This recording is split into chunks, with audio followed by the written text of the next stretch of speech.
A man just tried to kill me in a dark alley. But before he could stab me in the chest, 5 men in black suits emerged from the shadows and slammed him to the ground as if they'd been watching me all night. They said they worked for Lucien Vescari, Chicago's most dangerous mafia boss. And I, a poor, unnoticed waitress, suddenly became his target of obsession. It all started with a hug. A signal I shouldn't have made. Now, I'm no longer invisible. And to people like Lucien Vescari, that means I'll never be free again. Stay until the end of this story.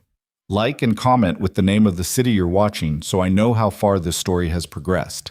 The rain came down like bullets against the pavement, turning the Chicago streets into rivers of neon and filth. Raina Vale kept her head down as she pushed through the back door of Bella Notte, her sneakers soaked through, her uniform clinging to her skin. 11 hours on her feet already. 4 more to go. The kitchen smelled like garlic and burnt tomatoes. Marco, the line cook, barely glanced at her as she tied her apron. Table 8's been waiting 20 minutes. I just walked in. Don't care. Move. She grabbed the tray without another word. That was how it worked here. You shut up. You worked. You took whatever they threw at you because rent was due in 5 days and the electric bill was 2 weeks late. Bella Notte wasn't just any restaurant. Everyone in the city knew who owned it. The Vescari family. Old money soaked in blood.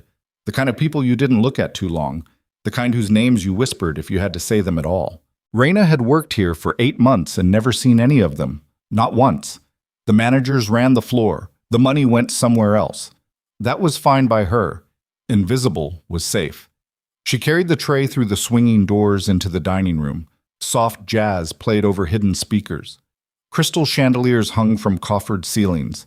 Men in tailored suits sat across from women dripping in diamonds. This was their world. She was just the ghost who refilled their wine. Table 8, 4 businessmen, loud, drunk. One of them snapped his fingers at her as she approached. Finally, we've been sitting here forever. I apologize for the wait. Her voice came out flat. Practiced. Can I start you with drinks? How about you start by smiling? The others laughed. She didn't. She pulled out her notepad and waited. One of them ordered a bottle of wine she knew cost more than her monthly rent.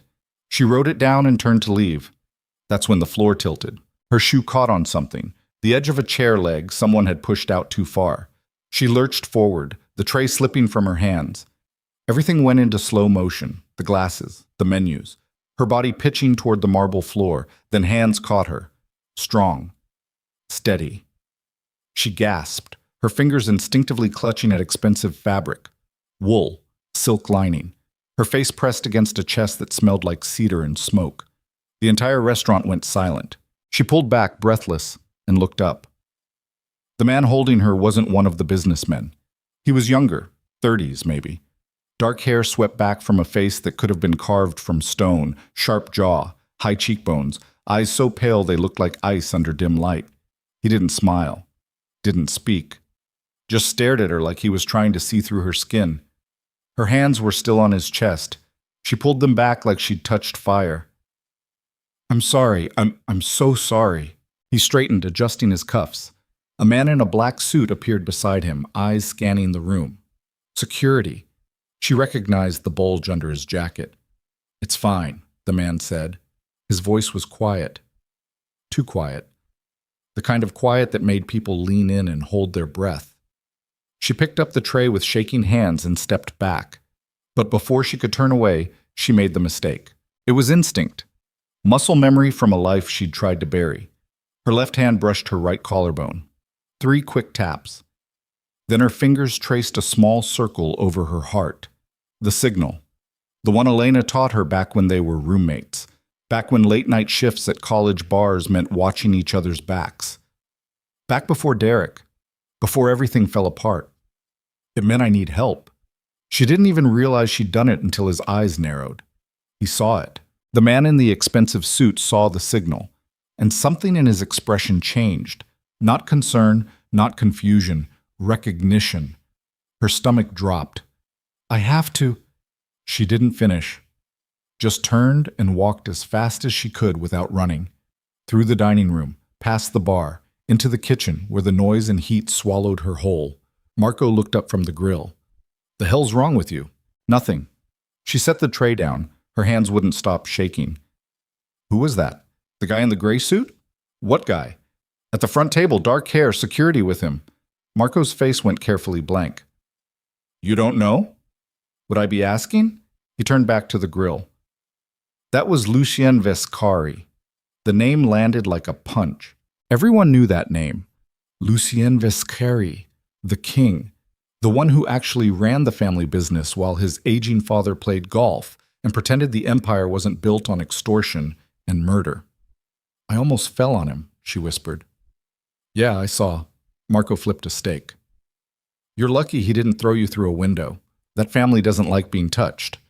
She pressed her palms against the stainless steel counter. He just looked at me. Then forget it happened. People like that don't remember people like us. But she couldn't forget the way he'd stared. Like he'd seen something he recognized. Something that shouldn't have been there. The rest of her shift blurred together. She carried plates, poured wine, smiled when she was supposed to, but every time she glanced toward the front of the restaurant, the table was empty. He was gone. By the time she clocked out at 2 a.m, the rain had turned to drizzle. She pulled her jacket tight and started the 6-block walk to her apartment. The L train stopped running an hour ago. A cab was $15 she didn't have, so she walked. The streets were empty except for a few homeless people huddled under awnings. Streetlights flickered. Somewhere a siren wailed. Chicago at night was a different city, dangerous.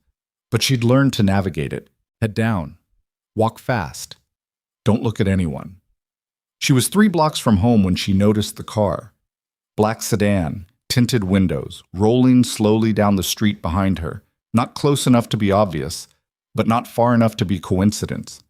Her pulse kicked up. She turned the corner. The car turned too. She walked faster.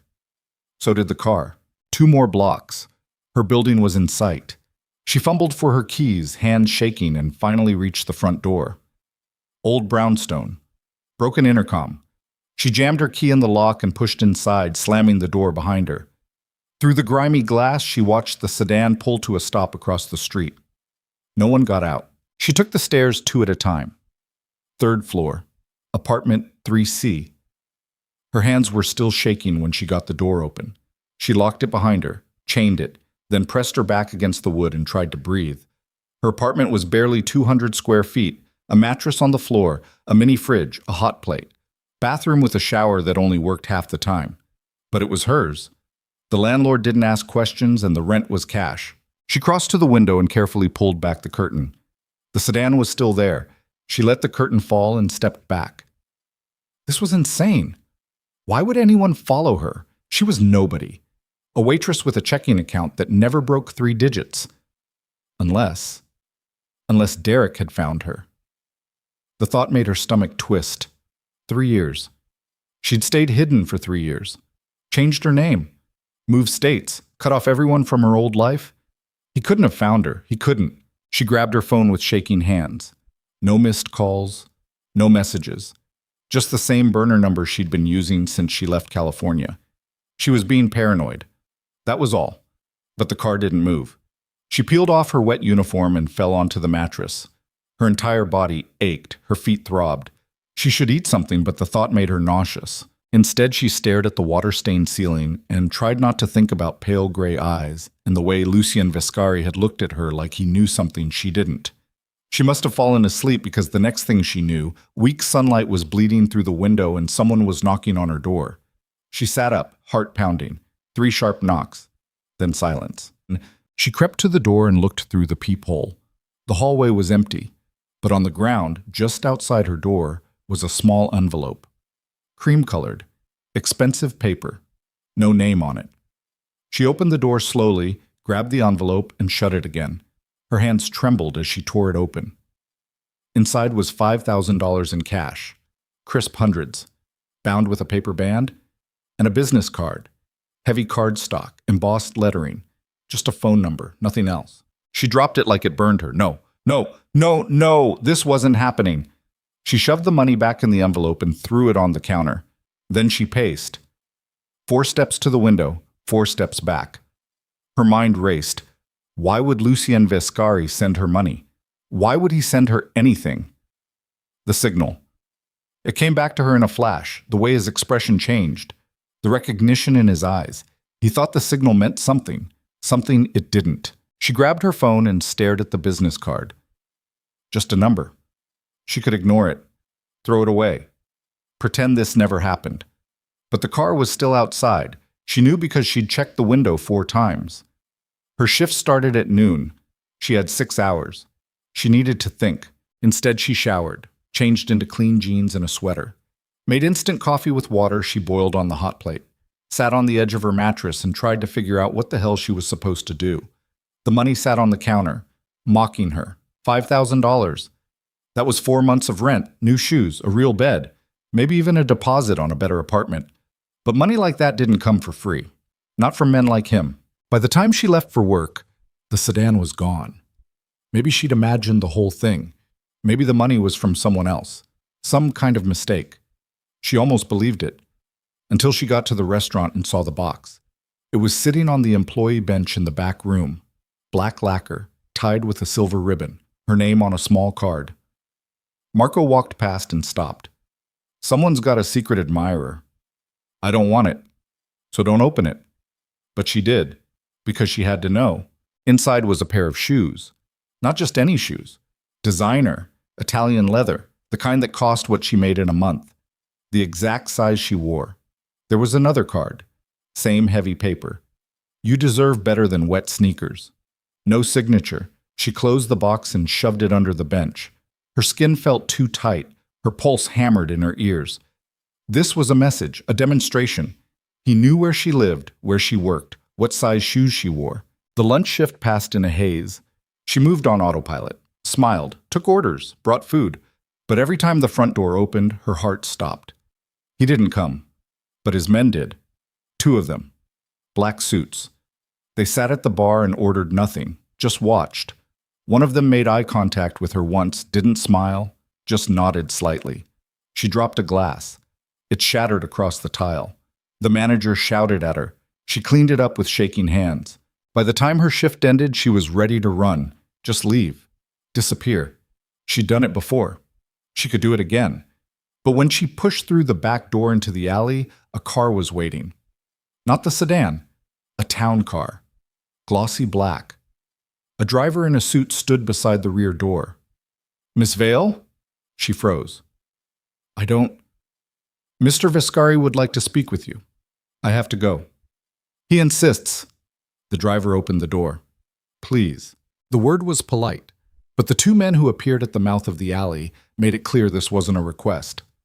She looked at the car, then at the men blocking her exit. If I get in, will you let me leave after? That's up to Mr. Vescari.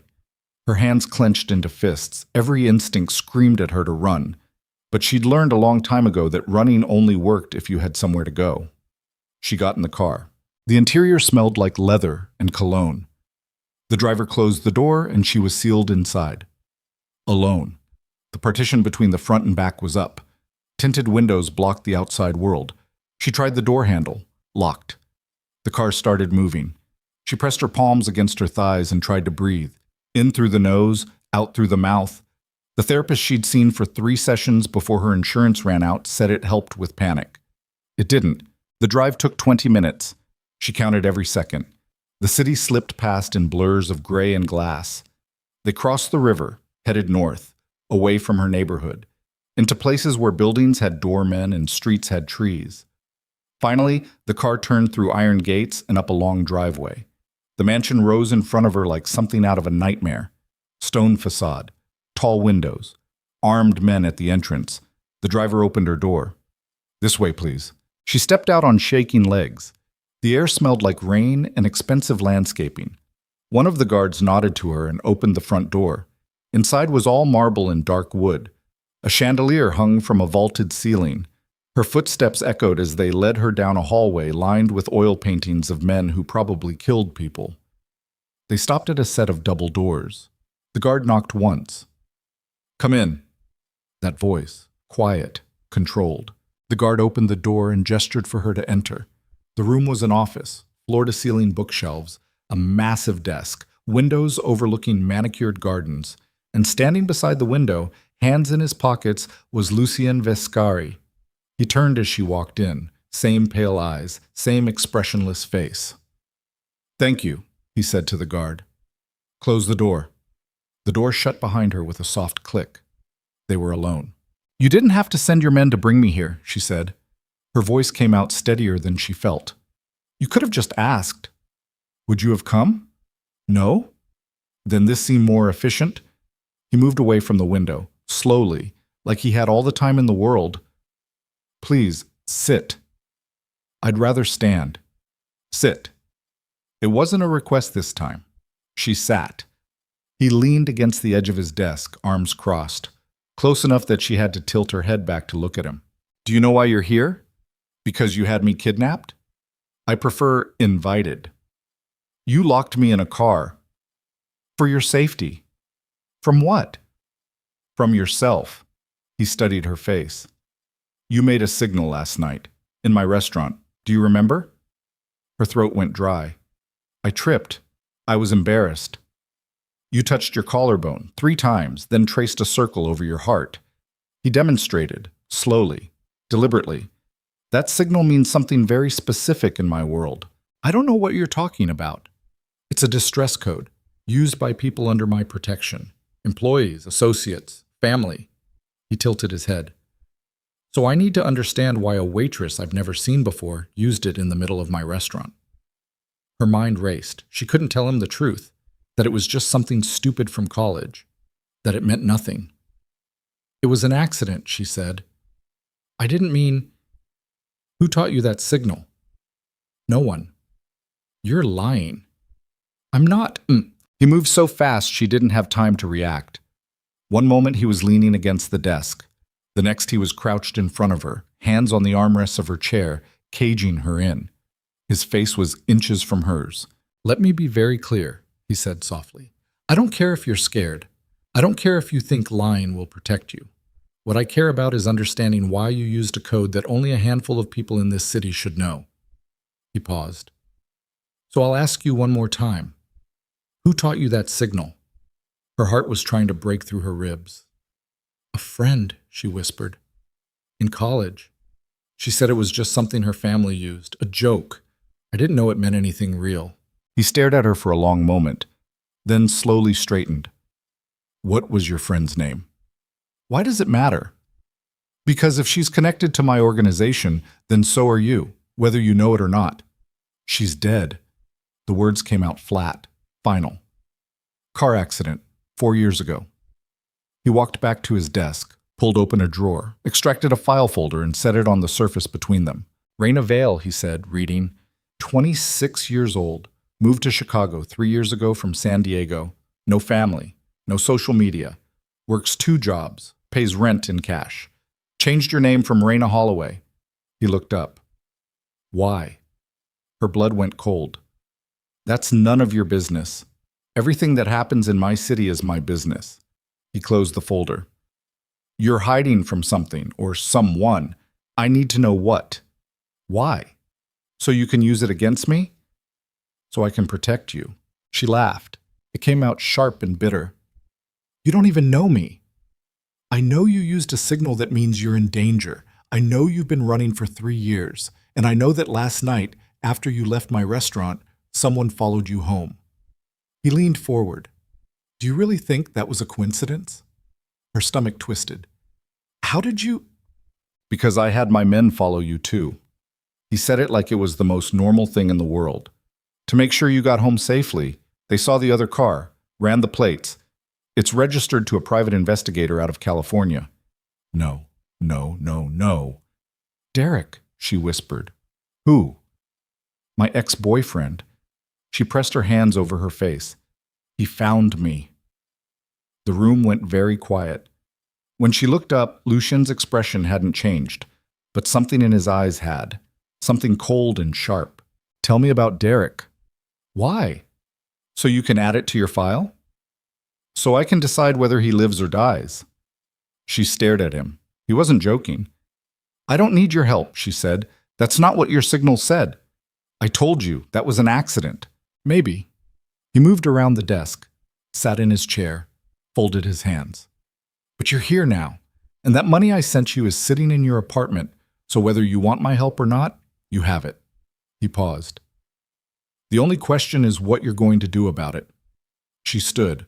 Her legs felt like water, but she forced them to hold. I'm going home. No, you're not. You can't keep me here. I can, and I will, until I'm satisfied you're not in immediate danger. You're insane. I'm practical. He pressed a button on his desk. The door opened and 2 guards stepped inside. Show Miss Vale to the East Wing. Make sure she has everything she needs. Wait! But they were already moving toward her. She backed up, hit the wall. This is kidnapping, she said. This is protection. I didn't ask for it. You signaled for it. He stood, buttoned his jacket. Whether you meant to or not. The guards reached for her arms. She jerked away. Don't touch me. They froze, looked at Lucien. He held up a hand, then walked toward her. Slowly, the way you'd approach something wild and frightened. I'm not going to hurt you, he said quietly, but I'm also not going to let you walk out of here while someone is hunting you. So you can either go upstairs on your own, or my men will carry you. Your choice. She wanted to fight, to run, but she was so tired, so sick of running. How long? She asked. As long as it takes. That's not an answer. It's the only one I have. He turned and walked back to his desk. Dismissed. Like she was already gone. The guards waited. She looked at the door, then at him, then at the file with her name on it, and she realized something terrifying. For the first time in 3 years, someone was paying attention. Someone saw her. And that person was the most dangerous man in Chicago. She followed the guards out of the room without another word. The room they gave her had more space than her entire apartment. King-size bed with sheets that probably cost a month's rent. Marble bathroom with a shower big enough for 4 people. Windows overlooking gardens lit by ground lights, even though it was barely 5 in the afternoon. She stood in the middle of it all and felt like she couldn't breathe. A woman in a gray dress appeared in the doorway. Older. Professional. She held a tablet against her chest like armor. Mr. Vescari asked me to see if you need anything. I need to leave. The woman's expression didn't change. Dinner is at 7. Someone will come get you. I'm not hungry. Mr. Vescari expects you to attend. I don't care what he expects. The woman hesitated, then spoke more quietly. It's easier if you don't fight him on the small things. Save your energy for what matters. She left before Raina could respond. Raina walked to the window and pressed her forehead against the glass. The ground stretched out like something from a movie. Hedges trimmed into geometric patterns. A fountain in the center. Stone walls surrounding everything. Walls topped with cameras. This wasn't protection. This was a cage. She tried the door. Unlocked. That surprised her. She opened it slowly and looked into the hallway. Empty. Thick carpet. More paintings. Crown molding that probably cost more than her car. She stepped out. No alarms. No guards rushing to stop her. She walked down the hall, tested doors. Most were locked. One opened into a library, another into what looked like a formal sitting room. Everything was pristine, untouched, like a museum where people forgot to live. She found the stairs and went down. The main floor was quieter. Her footsteps barely made a sound on the marble. She passed the office where Lucien had interrogated her. The door was closed now. She kept moving, found the front entrance. 2 guards stood outside. They turned as she approached. I'd like to leave, she said. Can't do that, miss. Are you going to stop me? Mr. Vescari said you're a guest. Guests don't leave without his permission.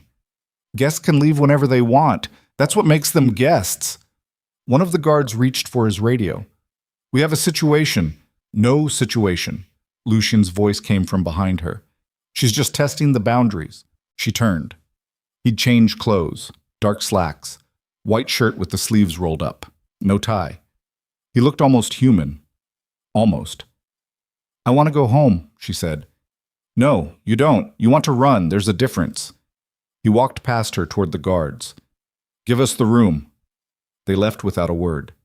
He turned to face her. Let's establish some ground rules. I don't take orders from you. You're standing in my house, under my protection. Whether you like it or not, that means rules. He counted on his fingers. 1. You don't leave the property without security. 2. You don't contact anyone from your old life. 3. You tell me everything about Derek Holloway. Go to hell. I've already been. It was disappointing. He moved closer, not threatening, just closing distance. I'm trying to help you. By kidnapping me, by keeping you alive. His voice stayed level, too level. The investigator who followed you home last night, he filed a report this morning. Your ex-boyfriend knows exactly where you are, so you have 2 options. Stay here where I can protect you, or go back to your apartment and wait for him to show up. Her stomach twisted. You're lying. I don't lie. It's inefficient. He pulled his phone from his pocket and held it out. Look. She took it. The screen showed an email, the investigator's report, her address, her work schedule, photos of her walking home in the rain, and at the bottom, subject located, awaiting further instructions. The phone slipped from her fingers. He caught it before it hit the floor. How did you get this? She whispered. I paid him more than your ex did. People are predictable that way. He pocketed the phone. Derek Holloway is flying into Chicago tomorrow morning. He has a hotel reservation downtown, and according to the investigator's notes, he's planning to come to your restaurant. Her legs wouldn't hold her. She grabbed the wall. I need to sit down. He guided her to a bench along the hallway. She sat, put her head between her knees, tried not to pass out. Breathe, he said, not unkindly. You don't understand. If he finds me, he won't. You can't stop him. I've stopped worse. He crouched in front of her, eye level. But I need to know what I'm dealing with, so tell me about Derek Holloway. All of it. She looked at him, really looked. His expression was blank, but his eyes weren't. There was something in them, something that looked almost like concern, that scared her more than the threats. Why do you care? She asked. Because you used my signal. That's not a reason. It's the only one that matters. She wanted to argue, to tell him he was insane, but the words wouldn't come. She was so tired of fighting, so tired of being scared. We met in college, she said finally. I was 19, he was 22, charming, handsome. Everyone loved him. She laughed without humor. I thought I was lucky. Lucien said nothing, just listened. It started small. He'd get angry if I talked to other guys, if I didn't text back fast enough. Then he started showing up at my dorm, my classes, said he just wanted to see me. She rubbed her arms. By sophomore year, I couldn't go anywhere without him knowing. He had my passwords, my location, everything. And you didn't leave? I tried. He said he'd kill himself if I did. She looked at her hands. Then he said he'd kill me instead. That seemed more honest. The hallway was very quiet. One night, my roommate, Elena, she saw the bruises. She tried to help, called campus security. Derek found out. Her voice cracked. He came to our apartment, drunk, screaming. Elena tried to get between us. There was a balcony, old building. The railing was loose. She fell. Lucien's expression didn't change, but something in his posture shifted. The police ruled it an accident, Raina continued. Faulty railing. No witnesses except me and Derek.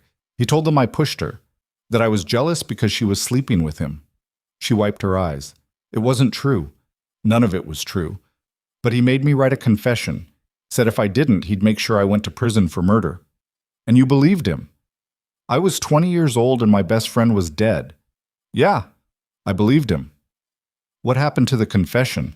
He kept it, uses it whenever I try to leave, or when he needs money. I've been paying him for 3 years just to stay away from me. Lucien stood, walked to the window, looked out at the gardens. How much?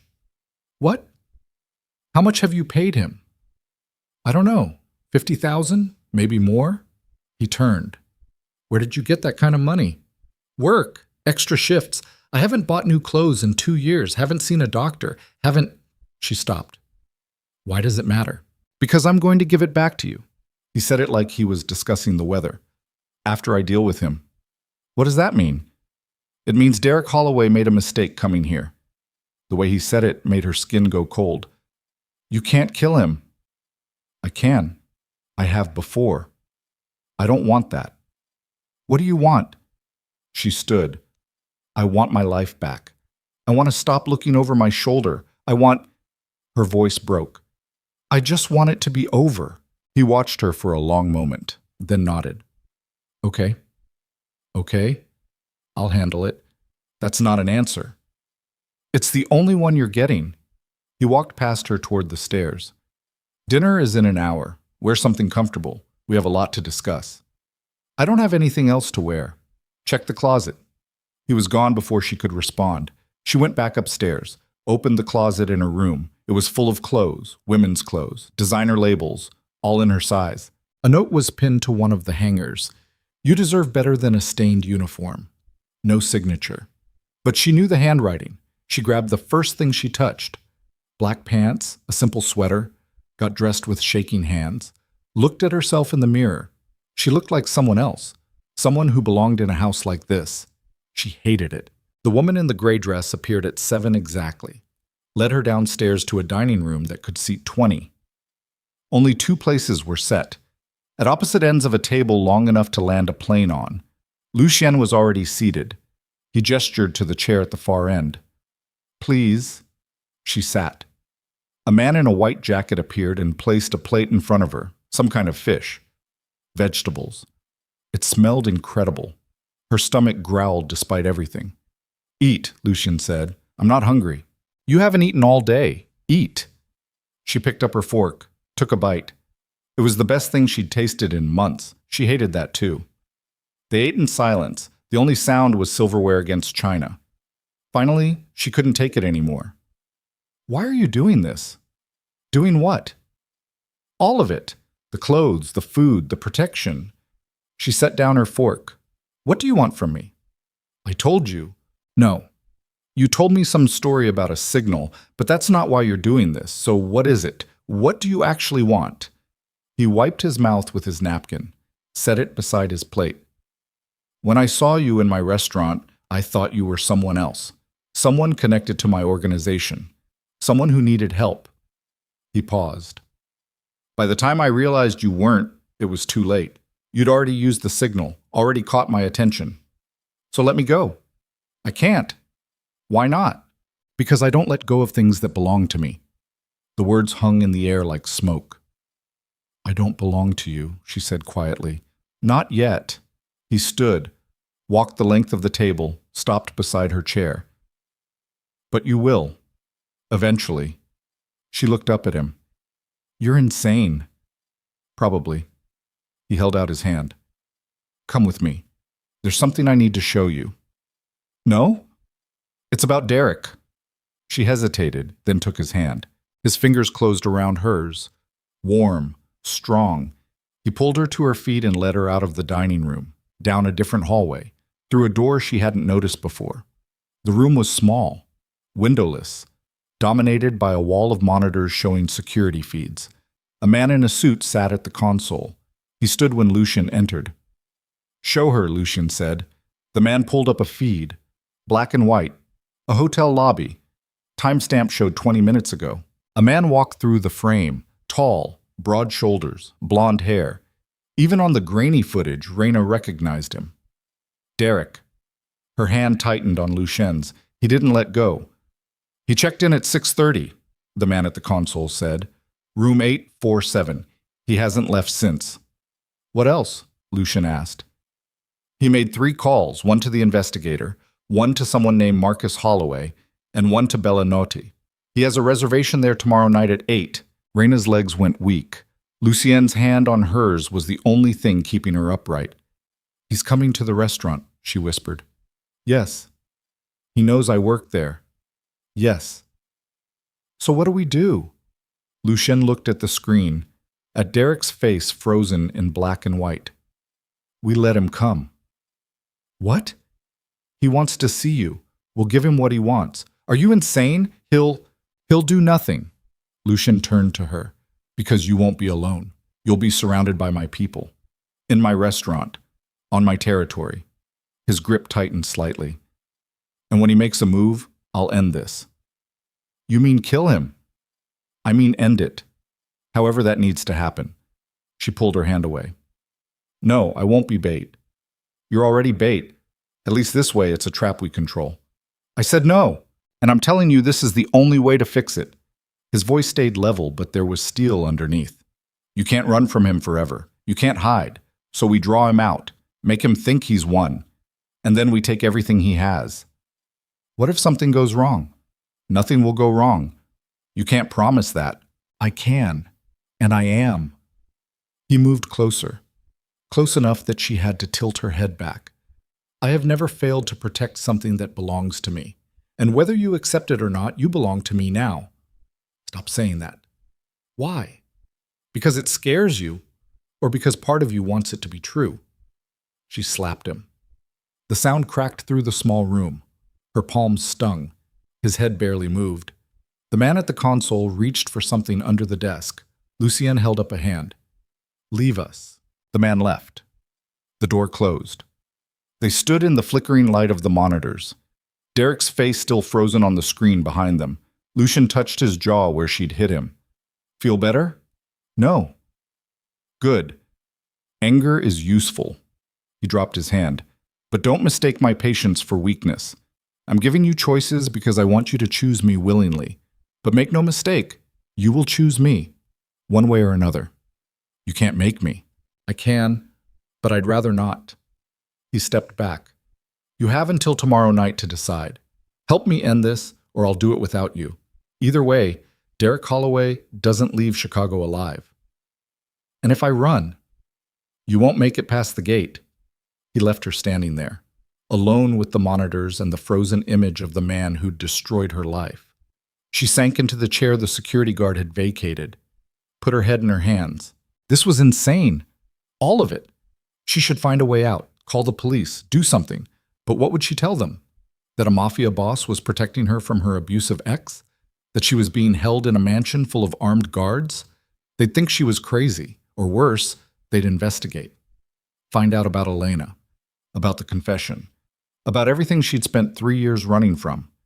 She was trapped, not just by Lucien, by her own past. The door opened. She looked up, expecting to see Lucien again. Instead, it was the woman in the gray dress. You should get some rest, she said. Tomorrow will be difficult. Who are you? My name is Margaret. I manage Mr. Vescari's household. So you work for him? We all work for him. Margaret's expression softened slightly. But that doesn't mean we don't care. Come on. I'll show you back to your room. Raina followed her through the maze of hallways, back to the room that wasn't hers. That would never be hers. Has he done this before? Raina asked. Brought women here? No. Never? Mr. Vescari doesn't bring anyone here. This is his private space. The fact that you're here at all is... Margaret paused. Unprecedented. Lucky me. Maybe, Margaret stopped at the door. Or maybe you're exactly what he needs.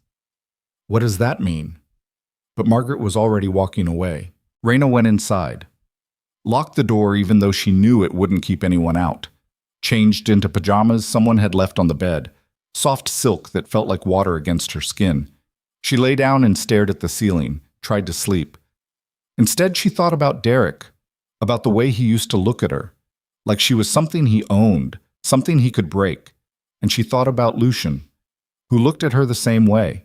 Except when Lucien did it, she didn't want to run. That terrified her more than anything. She must have slept eventually because the next thing she knew, sunlight was pouring through the windows and someone was knocking. Yes? Margaret entered with a tray, coffee, fruit, toast. Mr. Vescari wants to see you. Take your time. She left the tray and disappeared. Raina ate mechanically, drank the coffee even though it tasted like ash, got dressed in more clothes that weren't hers, found her way back downstairs. Lucien was in his office, behind his desk, reading something on his computer. He looked up when she entered. Close the door. She did. Sit. She stayed standing. He almost smiled. Almost. Stubborn.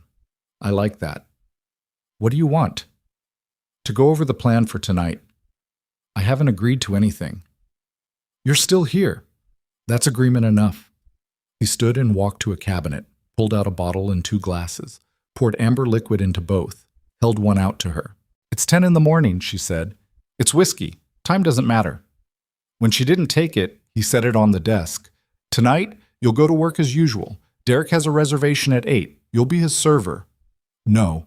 Yes. Because if you're not, he'll know something's wrong. He'll leave. and then we lose him. I can't. You can, and you will. He took a sip from his glass. My men will be positioned throughout the restaurant. The exits will be covered. The moment he makes a move, we'll have him. And then what? Then I'll have a conversation with him, privately. You mean torture him? I mean have a conversation. He set down his glass. What happens during that conversation depends entirely on what he says. I don't want you to kill him. Why not? He deserves it. Because if you do, I'm just as guilty. And I've spent 3 years trying not to be guilty. Lucien studied her. You didn't kill your friend. I might as well have. If I hadn't been with Derek, if he hadn't been a violent psychopath, don't take responsibility for his choices. Easy for you to say. No, it's not. He moved around the desk, leaned against it. I've made choices that got people killed, good people, people I cared about, and I've had to live with that. But I don't confuse my choices with someone else's. Derek killed your friend, not you. She looked at him, really looked. For the first time since this started, she saw something in his face that wasn't cold calculation, guilt. Who did you lose? She asked quietly. That's not relevant. It is to me. He was quiet for a long moment, then, my brother, 5 years ago. He was supposed to take over the family business. I was supposed to handle security, but he wanted to prove himself, took a meeting without backup, walked into an ambush. He paused. By the time I found him, it was too late. I'm sorry. Don't be. It made me better at this. He picked up his glass again. The point is, I understand guilt, and I'm telling you that you're carrying someone else's. That doesn't make it lighter. No, but it makes it clearer. He finished his drink. So tonight, you do your job, you serve him, you smile, and when he tries to take you, you let my men handle it. What if I can't? Can't what? Can't smile, can't pretend, can't... Her voice cracked. What if I fall apart? He crossed the space between them, put his hands on her shoulders. The touch was firm, grounding. Then you fall apart, and I'll put you back together. His eyes held hers. But you won't, because you're stronger than you think, stronger than he ever gave you credit for. You don't know me. I know enough. She wanted to pull away, wanted to tell him he was wrong, but his hands on her shoulders felt like the only solid thing in a world that wouldn't stop spinning. Okay, she whispered. Okay? I'll do it, tonight. I'll help you end this. Something flickered in his expression. Not quite a smile, but close. Good. He let her go, stepped back. And just like that, the moment was over. My driver will take you to work at 6. You'll have an earpiece. If anything feels wrong, you say the word red, and my men will extract you immediately. Understood? She nodded. Say it. I understand. Good. Now go get ready. And Raina? She stopped at the door. What? Don't make me regret trusting you. She left without responding. The rest of the day crawled. She tried to rest. Couldn't. Tried to eat. Couldn't. Just paced her room like a caged animal and watched the sun move across the sky. At 5:30, Margaret appeared with clothes, black pants, white shirt, her work uniform cleaned and pressed. He thought you'd want your own clothes for this, Margaret said. Raina changed, looked at herself in the mirror. She looked like herself again, like the invisible girl who served food and disappeared into the background. That felt safer somehow.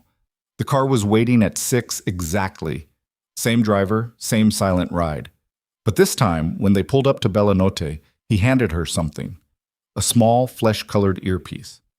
Put it in your left ear. We'll be able to hear everything. You won't hear us unless we need to talk to you. She inserted it. It fit perfectly. One more thing. He handed her a small device. Panic button. If you press it, we come in. No matter what. She pocketed it. You'll be fine, the driver said. It was the first kind thing anyone had said to her all day. She went inside. The restaurant was already busy. Hostess stand full of reservations. Bar packed. She clocked in and tied her apron with shaking hands.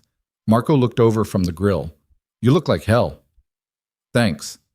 You okay? Fine. He didn't look convinced but let it go. Her section was the back corner. Private, intimate. Of course it was. 7 o'clock. Then 7:30. The dinner rush hit. She moved on autopilot. Took orders. Brought food. Smiled. 7:45. The hostess walked past. 8 o'clock just arrived. Table 12. Raina's hands went numb. She walked to the bathroom, splashed water on her face, looked in the mirror. You can do this. You have to do this. She walked back out. Through the dining room. To table 12. Derek sat with his back to the wall. Expensive suit.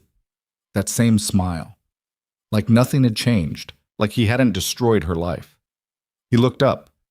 Saw her. And his smile got wider. Hello, Raina. I've been looking everywhere for you. Her notepad slipped from her fingers. It hit the floor with a sound that seemed to echo through the entire restaurant. She bent to pick it up. Her hands wouldn't stop shaking. Derek watched her struggle. That smile never wavered. You look surprised to see me, he said. His voice was exactly the same, smooth, confident. The voice that used to whisper promises and threats in the same breath. She straightened, forced herself to meet his eyes. What can I get you to drink? That's it? No, how have you been? No, I've missed you? What? Can I get you? To drink. He leaned back in his chair, folded his hands on the table. You've gotten colder. I don't like that. Through the earpiece came a voice, low, calm, Lucien. Breathe. Take his order. Walk away. She pulled out her pen. Sir, your drink order. Derek's smile finally cracked. Don't call me sir. You know my name. I'm working. What would you like? I'd like you to sit down and talk to me like a human being. I can't do that. Sure you can. Just pull up a chair. He gestured to the empty seat across from him. We have so much to catch up on. If you're not ready to order, I'll come back. She turned to leave. His hand shot out and grabbed her wrist. Not hard, but firm enough to stop her. The entire restaurant seemed to go quiet. Let go, she said. Not until you talk to me. Let go. His grip tightened. 3 years, Raina. You disappeared for 3 years. No phone call, no letter, nothing. Do you have any idea what that did to me? Through the earpiece, stay calm. We're moving into position. She looked down at his hand on her wrist, at the fingers that had left so many bruises she'd lost count. I know exactly what it did to you, she said quietly. Nothing, because you don't actually care about me. You never did. You just hate losing control. His eyes went dark. You think you know me? I know exactly what you are. He yanked her closer. She stumbled against the table.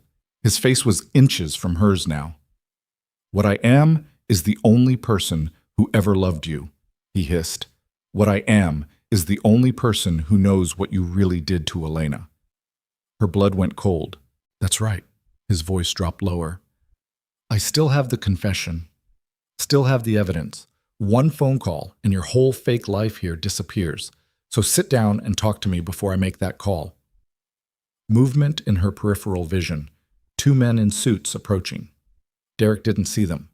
His eyes were locked on hers. Sir. One of the men stopped beside the table. We need you to let go of her. Derek looked up. Who the hell are you? Security. Let her go. Now. Derek released her wrist. She stumbled back. The security guard steadied her with one hand while keeping his eyes on Derek. I'm a paying customer, Derek said. I didn't do anything wrong. You assaulted a member of our staff. I grabbed her wrist. That's not assault. It is here. The second guard moved to block the exit. You need to leave. Derek stood slowly. He was taller than both guards, broader. For a moment, Raina thought he might try to fight them. Then he smiled. Fine. I'll leave. He pulled out his wallet and threw a $100 bill on the table. But this isn't over, Raina. You know it's not. Yes, it is, she said. Her voice came out stronger than she felt. No, it's really not. He buttoned his jacket. Because tonight, I'm going to make some calls. To some people you really don't want to hear from. And tomorrow morning, the police are going to come looking for you. So enjoy your freedom while you have it. He walked toward the exit. The guards followed. The restaurant slowly came back to life around her. Conversations resumed. Silverware clinked. Like nothing had happened. She stood there with his $100 bill on the table and his threats ringing in her ears. Through the earpiece, "Meet me in the back office, now." She didn't remember walking there. One moment she was in the dining room, the next she was pushing through a door marked private into a small office that smelled like cigars and old paperwork. Lucien was waiting, so were three of his men. "Sit down," he said. She sat. Her legs wouldn't hold her anymore. "He threatened you," Lucien said. It wasn't a question. "He said he's going to call the police, tell them about Elena." "Let him. You don't understand. He has proof. A confession I signed. If he shows them, a confession signed under duress isn't admissible. You think they'll care? A girl died. Someone has to be blamed, and I'm easier to blame than him." Lucien's jaw tightened. He turned to his men. "Where is he now?" "Left the restaurant, got into a cab. We have 2 cars following him." "Where's he going?" One of the men checked his phone. "Back to his hotel." "Good." Lucien looked at Reina. "How badly do you want this to end?" "What kind of question is that?" "The kind that determines what happens next." He moved closer. "Because I can make this go away, all of it, the confession, the threats, Derek himself, but only if you're willing to let me do what needs to be done." "You mean kill him?" "I mean solve the problem permanently." She stood, paced, 4 steps one way, 4 steps back. "I can't ask you to do that." "You're not asking. I'm offering." "It's the same thing." "No, it's not." He caught her arm as she passed, stopped her. "You've been running for 3 years because you were afraid of becoming what he said you were, a killer. But you're not. You never were. And you never will be. Even if I eliminate him tonight, his blood won't be on your hands. It'll be on mine, where it belongs." "How can you say that so casually?" "Because I've said it before." His grip tightened slightly. "And I'll say it again, as many times as necessary to keep you safe." She wanted to pull away, wanted to tell him he was wrong, but she was so tired, so sick of being afraid. "What would you do with the confession?" she asked. "Burn it." "What if there are copies?" "There won't be. Men like Derek keep their leverage close. He'll have the original with him, in his hotel safe or in his luggage. We'll find it." "And if you don't, then we keep looking until we do." He let go of her arm, but we won't need to because Derek Holloway is predictable, and predictable men make fatal mistakes. One of his men's phones buzzed. He answered it, listened. His expression changed. "Boss, we have a problem." "What kind of problem?" Derek didn't go back to his hotel. He went to the police station. The air left the room. Reina's vision swam. "No, no, no, no." Lucien's face went blank. That scary kind of blank that meant he was thinking 10 steps ahead. "When?" 15 minutes ago. He's still inside." "Do we have anyone there?" 2 uniforms on our payroll. I'll reach out." "Do it. Find out what he's saying." The man left. Lucien turned back to Reina. She was hyperventilating, couldn't breathe, couldn't think. "He's telling them everything," she gasped.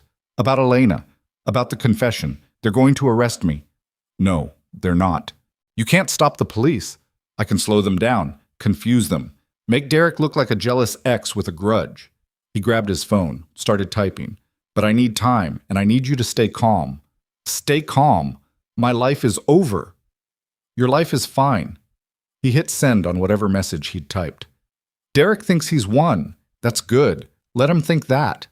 While he's busy talking to cops who won't believe him, we'll be handling the real problem." "What real problem?" "The confession." She stared at him. "You just said he's at the police station. How are you going to—" "His hotel room. It's empty right now. We go in. Find the confession. Get out." "That's breaking and entering. I've done worse." He looked at his remaining men. "Get the car. We're going to the marquee." They left without a word. Reina grabbed Lucien's arm. "This is insane. If you get caught, I won't." "You don't know that." "I do. Because I've been doing this since before you were born." He pulled his arm free gently. "Now I need you to go back to Bellanote with my men. Clock out. Act normal. If anyone asks, Derek got drunk and you had to throw him out. Nothing more." Where are you going? To fix your problem.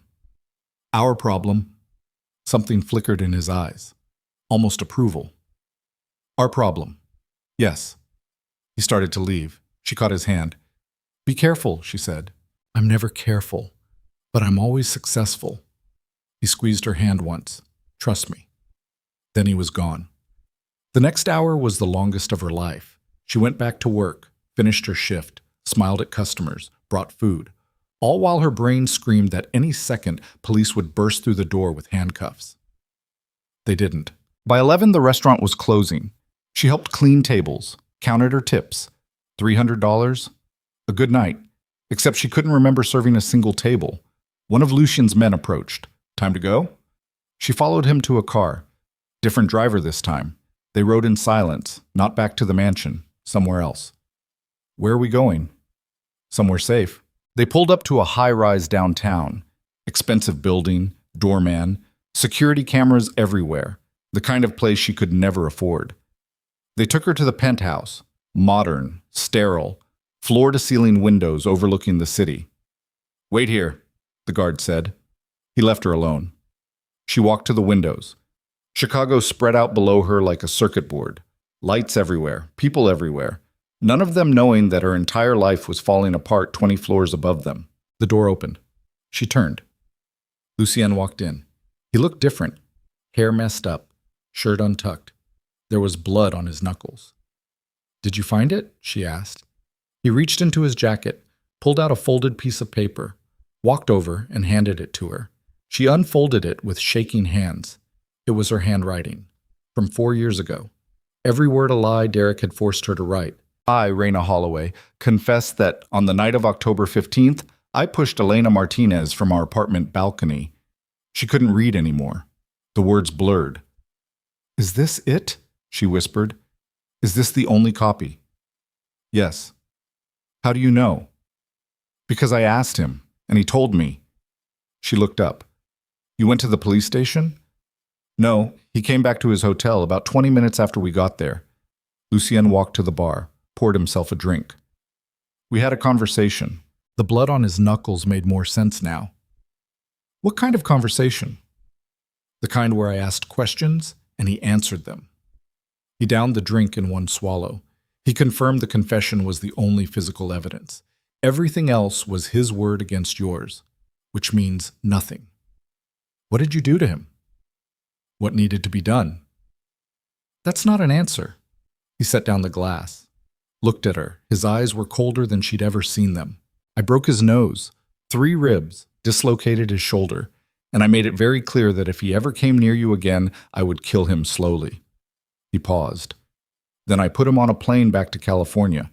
He won't be coming back. She should have felt relieved, should have felt grateful. Instead, she felt nothing. What did the police say? She asked. They took his statement, asked some questions, then told him they'd investigate. Lucien poured another drink. They won't, because by morning, Derek's statement will disappear from their system, along with any record that he was ever there. You can do that? I can do anything. He held out the confession. This is yours. Burn it. Bury it. Whatever you need to do to feel safe. She took it. The paper felt heavier than it should. It's over, Lucien said. Derek's gone. The confession is destroyed. You're free. Am I? He frowned. What do you mean? I mean, I traded one prison for another. She gestured around the penthouse. This isn't freedom. This is just a nicer cage. I'm protecting you. You're controlling me. There's a difference. His expression hardened. I just put myself at considerable risk to solve your problem. Show some gratitude. Gratitude? She laughed. It came out sharp, brittle. You want me to be grateful that you beat a man half to death? That you bribed cops and broke into a hotel room? I did it for you. No, you did it for yourself. She threw the confession on the counter. Because I'm something you decided belongs to you. Like a car, or a watch, or a piece of property. That's not, isn't it? Tell me honestly. If I asked to leave right now, would you let me? He said nothing. That's what I thought. She walked toward the door. He moved faster, blocked her path. Where do you think you're going? Home. My actual home, not whatever fantasy you've constructed. Your apartment has a broken lock and no security. Derek might be gone, but his investigator knows where you live. Other people know where you live. You go back there and you're vulnerable. Then I'll be vulnerable. That's my choice. It's a stupid choice. It's mine, her voice cracked. For 3 years, every decision I made was about survival, about staying hidden, about being invisible. And now you're doing the same thing Derek did, making choices for me, telling me what's best, keeping me locked up for my own good. It's not the same. It is exactly the same. The only difference is you're nicer about it. He grabbed her shoulders, not rough, but firm enough to make her look at him. I am nothing like him, he said quietly, dangerously. Nothing. Then prove it. Let me go. They stood there, inches apart, his hands on her shoulders, her heart pounding so hard she thought it might break through her ribs. I can't, he said finally. Can't or won't. Both. His grip tightened. Because if something happens to you, if someone hurts you because I wasn't there to stop it, I'll burn this entire city to the ground. Do you understand? I will destroy everything until there's nothing left but ash and blood. She stared at him, at the intensity in his eyes, at the way his hands shook slightly against her shoulders. This wasn't about control. Not really. This was about something else, something darker, something that looked almost like fear. Why? She whispered. Why do you care so much? Because you're mine. That's not a reason. It's the only reason I have. He let go of her, stepped back, ran a hand through his hair. I saw you in my restaurant. I saw that signal. And something in my brain clicked, like recognition, like you'd always been there and I'd finally noticed. And now I can't. He stopped. I can't let you go. I've tried. Every rational part of me says I should, but I can't. That's obsession, not protection. Maybe. Probably. He laughed without humor. But it's all I have. So you can hate me for it. You can fight me. You can run. But it won't change anything. You're mine, and I'm keeping you, whether you like it or not. The words should have terrified her, should have sent her running for the door. Instead, something inside her broke, because she realized the horrible truth. Part of her didn't want to run. Part of her wanted to stay. I can't do this, she said, her voice barely audible. Can't do what? Any of it. Be yours. Be free. Be anything. She sank onto the couch.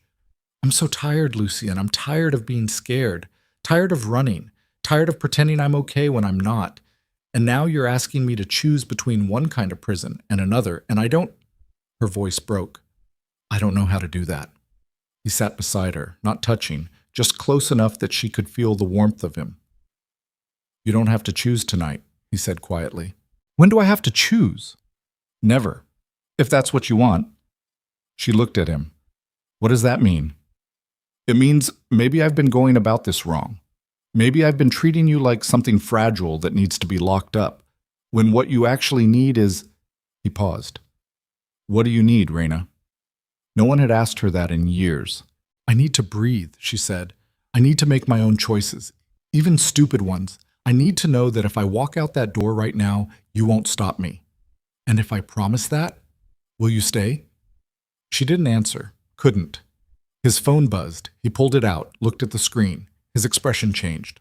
What? She asked. It's from my contact at the police station. He read the message, then read it again. Derek didn't just give them your confession. He gave them something else. Her stomach dropped. What? He looked at her. And for the first time since she'd met him, she saw actual fear in his eyes. He told them about me, about my organization, about bribes and protection money, and he stopped. He wore a wire to our meeting, recorded everything I said. The world tilted. What does that mean? It means I'm compromised. My entire operation is compromised, and I have maybe 12 hours before federal agents come through my door with warrants. He stood, started pacing. That son of a bitch, he played us. The whole time he was playing us. I don't understand. Why would he do that? Because he's smarter than I gave him credit for. Lucien's voice was sharp, angry.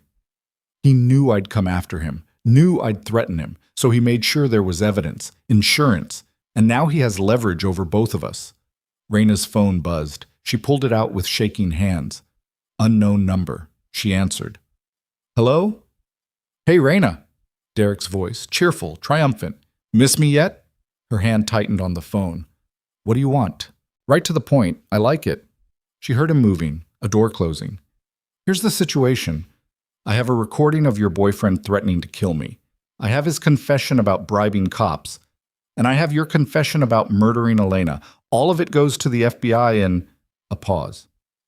6 hours. Unless what? Unless you come to me. Right now. Alone. We have a nice long talk about our future together. And if I like what I hear, maybe I delete the recording. Maybe I forget about all of this. You're insane. I'm practical, just like your boyfriend taught me. Derek laughed. So what's it going to be, Raina? You going to let the man you love go to prison for you? Or are you going to do the right thing and come back where you belong? Lucien grabbed the phone from her hand. Put it on speaker. She's not going anywhere near you, he said. Lucien Vescari, the man himself. Derek sounded delighted. Thanks for the broken ribs, by the way. Really proved my point about you being a violent criminal. I'll do worse if you don't walk away right now. No, you won't. Because if anything happens to me, that recording goes straight to the feds, along with instructions to arrest both of you. So here's what's actually going to happen. Raina is going to meet me at Grant Park. East entrance, 1 hour. Alone. And we're going to have a conversation. And at the end of that conversation, I'm going to decide whether either of you deserve to stay free. I'll kill you, Lucien said. His voice was ice. You'll try. But you won't succeed, because I learned from the best. I learned from you. Derek paused.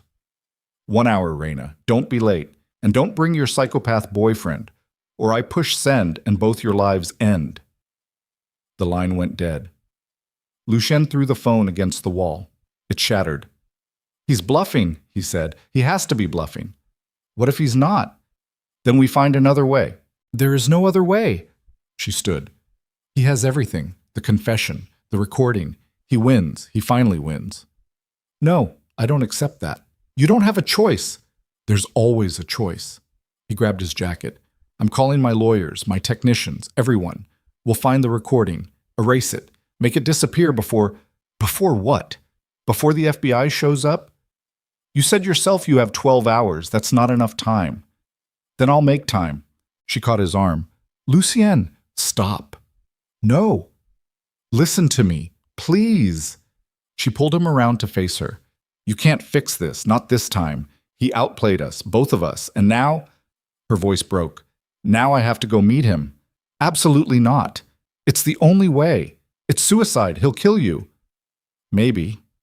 Probably. She let go of his arm. But at least you'll be safe. Your organization will be safe. And maybe that's enough. He grabbed her face between his hands, forced her to look at him. You are not sacrificing yourself for me. Do you understand? I won't allow it. You don't get to allow or disallow anything. This is my choice. It's the wrong choice. It's the only choice I have left. She pulled his hands away. And it's the first real choice I've made in years, so let me make it. He stared at her, and she watched something break behind his eyes. No, he said. I'll go instead. I'll meet him, give myself up, whatever he wants. He wants me, not you. Then he can have both of us. That's not... I don't care. His voice cracked. I don't care if it's stupid or reckless or suicidal. You are not walking into that park alone. You're not facing him without me. And if he wants to destroy us both, then fine. But we go down together or not at all. She looked at him, at the desperation in his face, at the way he was holding on to her like she was the only thing keeping him upright. And she realized something. This wasn't about possession anymore. This was about something neither of them knew how to say. Okay, she whispered. Okay? Together. We go together. He pulled her against his chest, held her so tight she could barely breathe. She felt his heart racing, felt the way his hands shook against her back. I'm going to kill him, Lucien said quietly. Whatever happens in that park, whatever he says or does, I'm going to kill him. I know. And you're okay with that? She pulled back, looked up at him. Yes, she said. I am. Because she finally understood. Sometimes the only way to be free was to become the thing you feared most. They had 45 minutes. Lucien made calls, assembled his best men, loaded guns, strapped knives to ankles. This wasn't protection anymore. This was war. Raina changed into dark clothes, tied her hair back, looked at herself in the mirror. She looked different, harder, like someone who'd finally stopped running. The drive to Grant Park was silent. 5 cars, 20 men, all of them armed, all of them ready. They parked 3 blocks away. Walked the rest. The park was empty this time of night, just shadows and streetlights and the distant sound of traffic.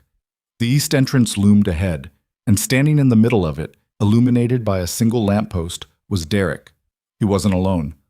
6 men stood with him, all armed, all watching. Lucien stopped. He brought backup. So did we, Raina said. They walked forward. Lucien's men fanned out, creating a perimeter, a wall between them and Derek's people. Derek smiled as they approached. I said alone, Raina. Plans change, she said. I guess they do. He looked at Lucien. Brought your whole army. I'm flattered. Where's the recording? Lucien asked. Safe. Cloud storage. Timed upload. If I don't cancel it in... Derek checked his watch. 38 minutes. It goes straight to the FBI, along with detailed files on your entire operation. What do you want? I already told you, I want Raina, but since she brought you, I guess we'll have to negotiate. There's nothing to negotiate, Raina said. You lost. Tonight. In the hotel. When Lucien broke your ribs and put you on a plane. You lost. Derek's smile faded. I'm the one with the leverage. No, you're the one who's about to die. She stepped forward, away from Lucien, closer to Derek. Because you made a mistake. You thought you could threaten us, blackmail us, force us to choose. But what you didn't understand is that we already made our choice. Together. Then you're both going to prison. Maybe, but you'll be dead, so who really loses? Derek's expression shifted. Uncertainty crept in. You're bluffing. Try me. He reached for something. His phone. Lucien moved. Faster than anyone should move, he crossed the distance, grabbed Derek's wrist, twisted. The phone clattered to the ground. Derek's men reached for their weapons. Lucien's men were faster. Gunshots cracked through the night air, and everything exploded into chaos. Raina hit the ground, covered her head. The world became sound and fury, shouting. More gunshots, someone screaming. Then silence. She looked up, bodies on the ground. Derek's men. All of them down. Lucien's men standing, weapons still raised. And in the center of it all, Lucien held Derek by the throat, lifting him off the ground. Derek's face was purple, his feet kicked uselessly. The recording, Lucien said.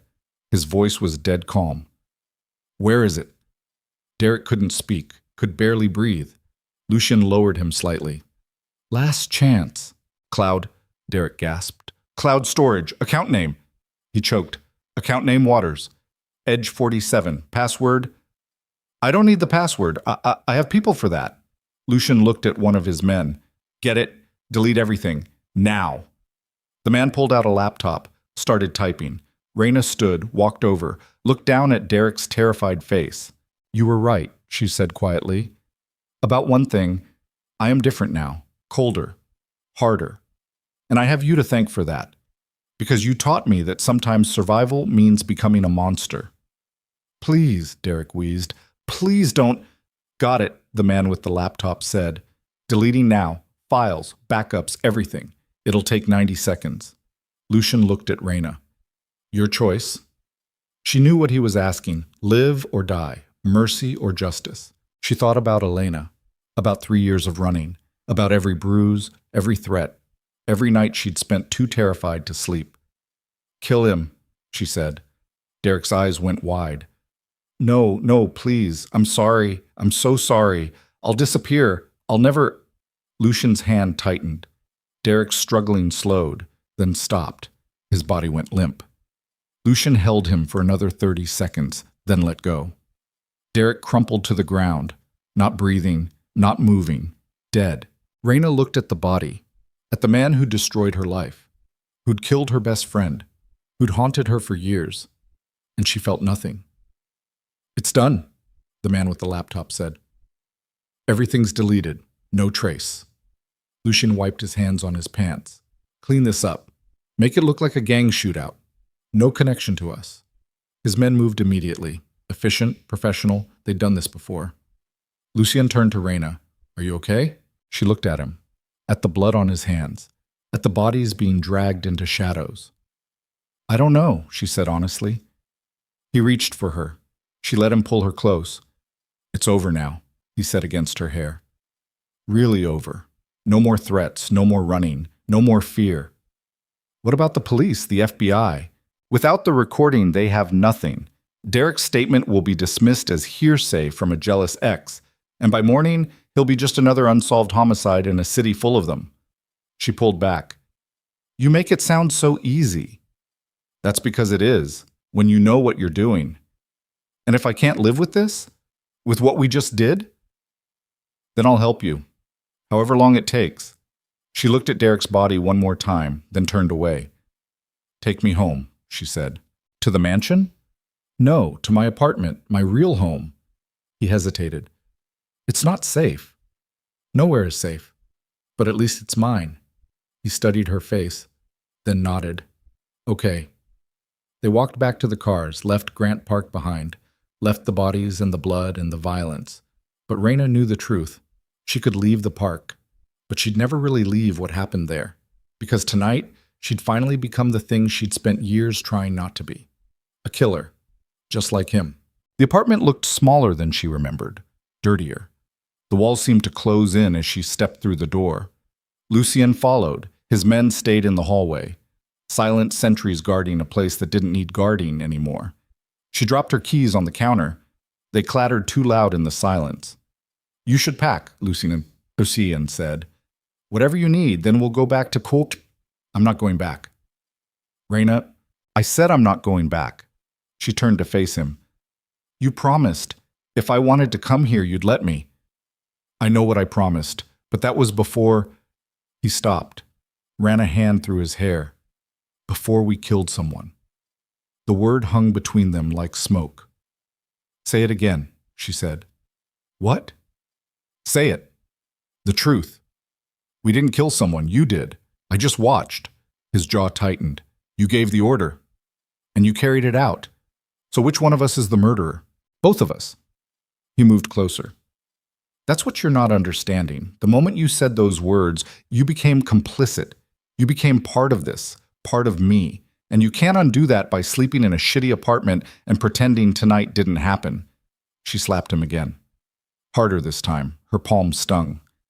He didn't move, just stared at her with those cold, pale eyes. "Feel better?" he asked. "No. Good. Because you shouldn't." He caught her wrist before she could pull it back. "You want to hate me? Fine, hate me. But don't lie to yourself about what you are now. Don't pretend you're still some innocent waitress who got caught up in something she didn't understand. You understood exactly what you were doing when you told me to kill him. Let go of me. Not until you admit it." "Admit what?" "That you wanted him dead. That you've wanted him dead for years. And that tonight, when you finally got what you wanted, it felt good." She tried to jerk her hand away. He held firm. "You're wrong," she said. "Am I? Then why aren't you crying? Why aren't you horrified? Why are you standing here arguing with me instead of calling the police?" Because he was right. That was the horrible truth. She'd watched Derek die and felt nothing. No guilt, no remorse. Just empty relief. "I don't know," she whispered. "Yes, you do." He let go of her wrist. "You know exactly why. You're just too afraid to say it out loud. What do you want from me? A confession? I want you to stop fighting what you are." "And what am I?" "Mine." He said it without hesitation. "You're mine, and I'm yours. And everything that happened tonight was because we chose each other over everything else. Over morality, over the law, over our own self-preservation. So stop pretending you can go back to who you were before you met me. That person doesn't exist anymore." The words should have made her angry, should have sent her running. Instead, they made her feel seen, really seen. for the first time in her life. "I hate you," she said. "I know. I hate that you're right. I know that too." She pressed her hands over her face. "What happens now? Now we figure out how to live with what we did. And if I can't, then I'll carry it for both of us." He pulled her hands away from her face. "But you can, because you're stronger than you think." "You keep saying that, but you don't actually know me." "I know enough."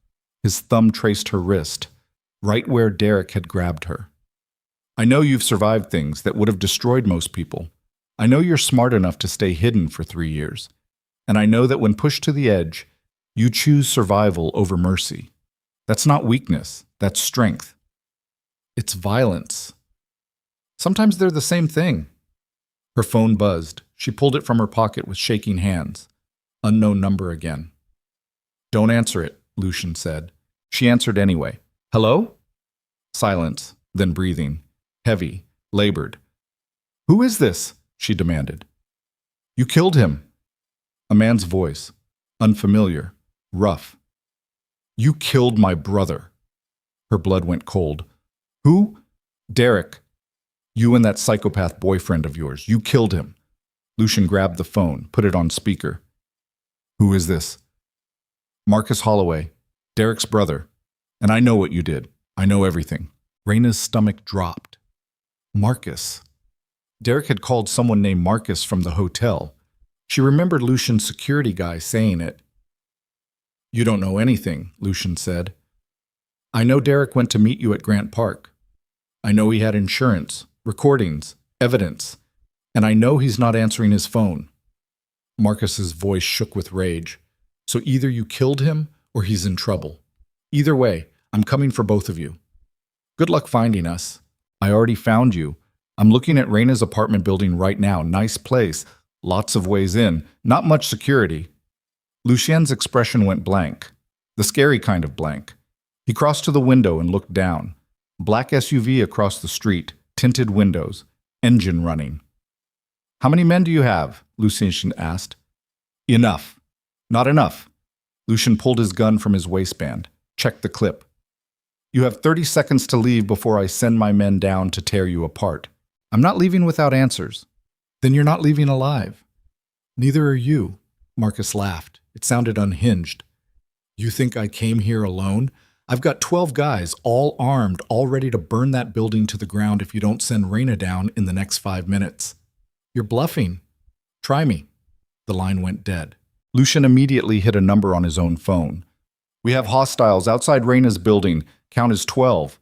Possibly more." He listened. "No, stay in position. Don't engage until I give the word." He hung up. "How many men do you have out there?" Raina asked. 4. In the hallway. 2 more in cars down the block. That's not enough. It'll have to be. He pulled her away from the window. "Stay here. Stay low. Don't move until I come back." "Where are you going?" "To end this. You can't go down there. It's suicide. It's strategy." He handed her a gun. "Do you know how to use this?" "No." "Safety's here. Point. Pull the trigger. Don't hesitate." He pressed it into her hands. "If anyone comes through that door who isn't me or my men, you shoot them. Understand?" Lucien, "Understand?" "Yes." He kissed her. Hard, desperate, like he was trying to memorize the taste of her. Then he was gone. She heard his footsteps in the hallway, heard him talking to his men, heard doors opening and closing. Then silence. She crouched behind the kitchen counter, gun in both hands, safety off. Her finger rested on the trigger. The minutes crawled. Then gunfire erupted. Came from downstairs. Automatic weapons. The distinctive crack of handguns. Shouting, breaking glass.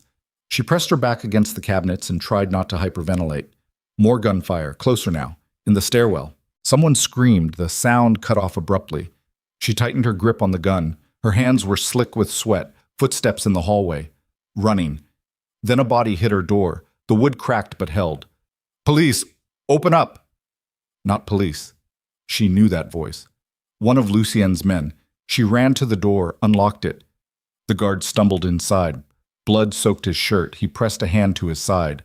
Lock it, he gasped. Now. She slammed the door, locked it, chained it. Where's Lucien? Downstairs, pinned down. Too many of them. He slid down the wall, left a smear of blood. They knew we were here, knew exactly how many men we had. Someone talked. What do you mean someone talked? Doesn't matter now. He coughed, blood on his lips. You need to run. Back exit, fire escape. Go now while they're focused on... The window exploded inward, glass everywhere. A man in tactical gear rolled through, came up with a rifle. Raina raised her gun, pulled the trigger. Nothing happened.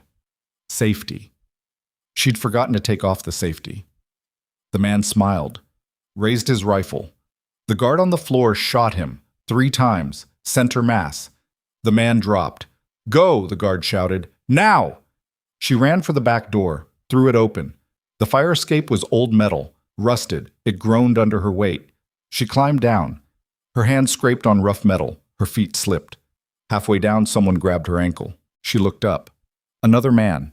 Same tactical gear. He pulled her back up. She kicked him in the face. Her heel connected with his nose. Blood sprayed. He let go. She fell. 10 feet. Landed hard on the lower platform. Her ankle screamed. She ignored it. Kept moving. Hit the alley. Looked both ways, men at both ends, closing in. She turned back to the fire escape. Started climbing. Up instead of down. They followed. She reached the roof. Gravel and tar paper. Old air conditioning units. Nowhere to hide. She ran anyway. Toward the next building. There was a gap. Maybe 4 feet. Maybe more. She didn't think. Just jumped. Her hands caught the edge. Her body slammed against brick. Her ankle howled. She pulled herself up, rolled onto the roof, kept moving. Behind her, the men jumped the gap. Landed. Ran. She reached the roof access door. Locked. She turned. Raised her gun. Remembered the safety. Flicked it off. 3 men. All armed. All smiling. Nowhere left to run, one of them said. She pulled the trigger. The recoil nearly broke her wrist. The shot went wide, missed by 3 feet. The men laughed. She fired again. This time it hit. The lead man went down, grabbed his shoulder, screamed. The other 2 stopped laughing. She fired again and again until the gun clicked empty. Both men were down, one moving, one not. She dropped the gun, ran to the roof access door, kicked it again. It splintered, gave way. She fell into darkness. Hit stairs. Tumbled. Every step was agony. Landed at the bottom. Couldn't breathe. Couldn't think. Got up anyway. She was in a different building, residential, apartment doors on both sides. She ran down the hall, tried doors, all locked. Behind her, footsteps on the stairs. She found an unlocked door, burst through. An elderly woman stood in the kitchen, dropped her tea. Call 911, Raina gasped. Please call. The door exploded inward. 2 more men, not the same ones. Fresh, rested, angry. The old woman screamed. Raina grabbed a kitchen knife from the counter, 8 inches, serrated. The first man reached for her. She swung, caught his arm. The blade bit deep. He howled. The second man tackled her. She hit the floor. Her head cracked against tile. Stars exploded in her vision. He straddled her, pulled out a knife of his own, bigger, cleaner. Marcus wants you alive, he said, but he didn't say how alive. She spat in his face. He raised the knife. A gunshot. His head snapped back. He fell sideways. Lucien stood in the doorway, gun raised, blood all over him, not sure how much was his. Get up, he said. She got up. The old woman was crying in the corner. Lucien pulled out a stack of bills, threw them on the counter. For the door, he said, and your silence. They ran. Down more stairs, through a lobby, out into chaos, police sirens, fire trucks, people everywhere. Marcus's men scattered. Lucien's men in pursuit. A car screeched up beside them. One of Lucien's. The door opened. Get in! They got in. The car accelerated before the door closed. Raina looked back, saw Marcus standing on the street, watching them leave. His face twisted with rage. He raised his phone, pointed it at them, took a photo. Then the car turned a corner, and he was gone. He's not going to stop, Raina said. Is he? No, Lucien said. He won't. So what do we do? We finish this tonight before he has time to regroup. How? Lucien looked at her. His eyes were dark, determined. We go to war. The car drove for 20 minutes, away from downtown, into industrial areas, warehouses and loading docks, empty streets. They pulled into a building, old factory. The car stopped inside. Reina looked around. At least 30 men. All Luciens, all armed, all waiting. What is this? She asked. My army. Lucien got out. She followed. Marcus made a mistake tonight. He attacked openly. That means he's desperate. And desperate men make fatal errors. What kind of errors? The kind that get them killed. He turned to his men. Marcus Holloway has 12 soldiers, maybe more. I want locations on all of them within the hour. I want to know where they're staying, where they're planning their next move. And I want options for how we eliminate them. All of them? One of the men asked. All of them. Lucien's voice was steel. No survivors, no witnesses, no one left to come after us later. The men dispersed. Phones came out. Laptops opened. The warehouse became a command center. Lucien turned to Reina. You should rest. There's an office upstairs. Couch. Blankets. I'm not resting. You're injured. Your ankle. I'm fine. You're bleeding. She looked down. Her hands were cut. Her pants torn. Blood on her shirt. Some hers, some not. I'm still fine, she said. Reina, don't. She stepped closer. Don't tell me to rest. Don't tell me to hide. I'm done hiding. I'm done running. Marcus wants me. Then I'm going to make sure he gets exactly what he deserves. Lucien studied her face, then nodded. Okay? Okay. You want to be part of this? Then you're part of this. All of it. He pulled out his phone, pulled up a photo. Marcus Holloway.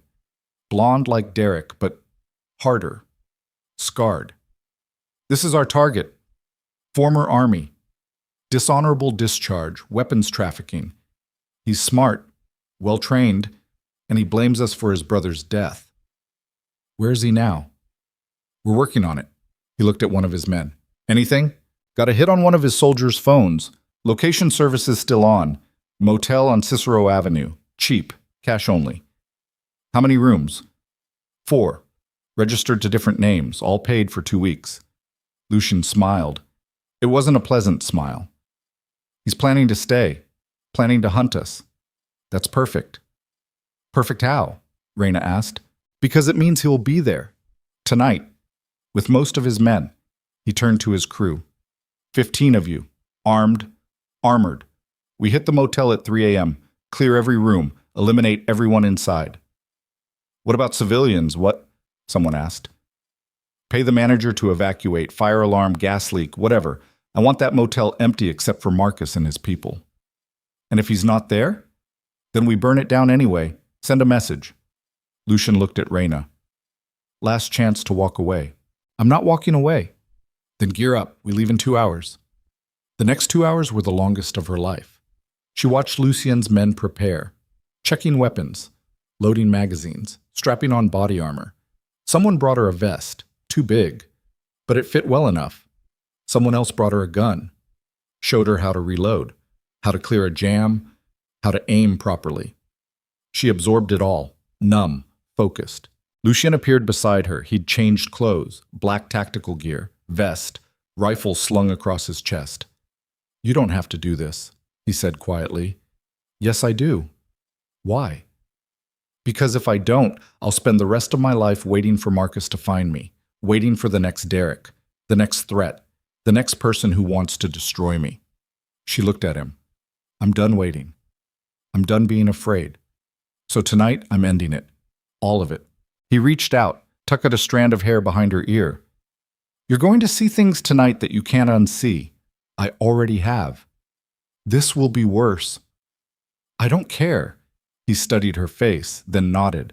Stay behind me. Do exactly what I say. And if things go wrong, you run. You don't look back. You don't try to help. You just run.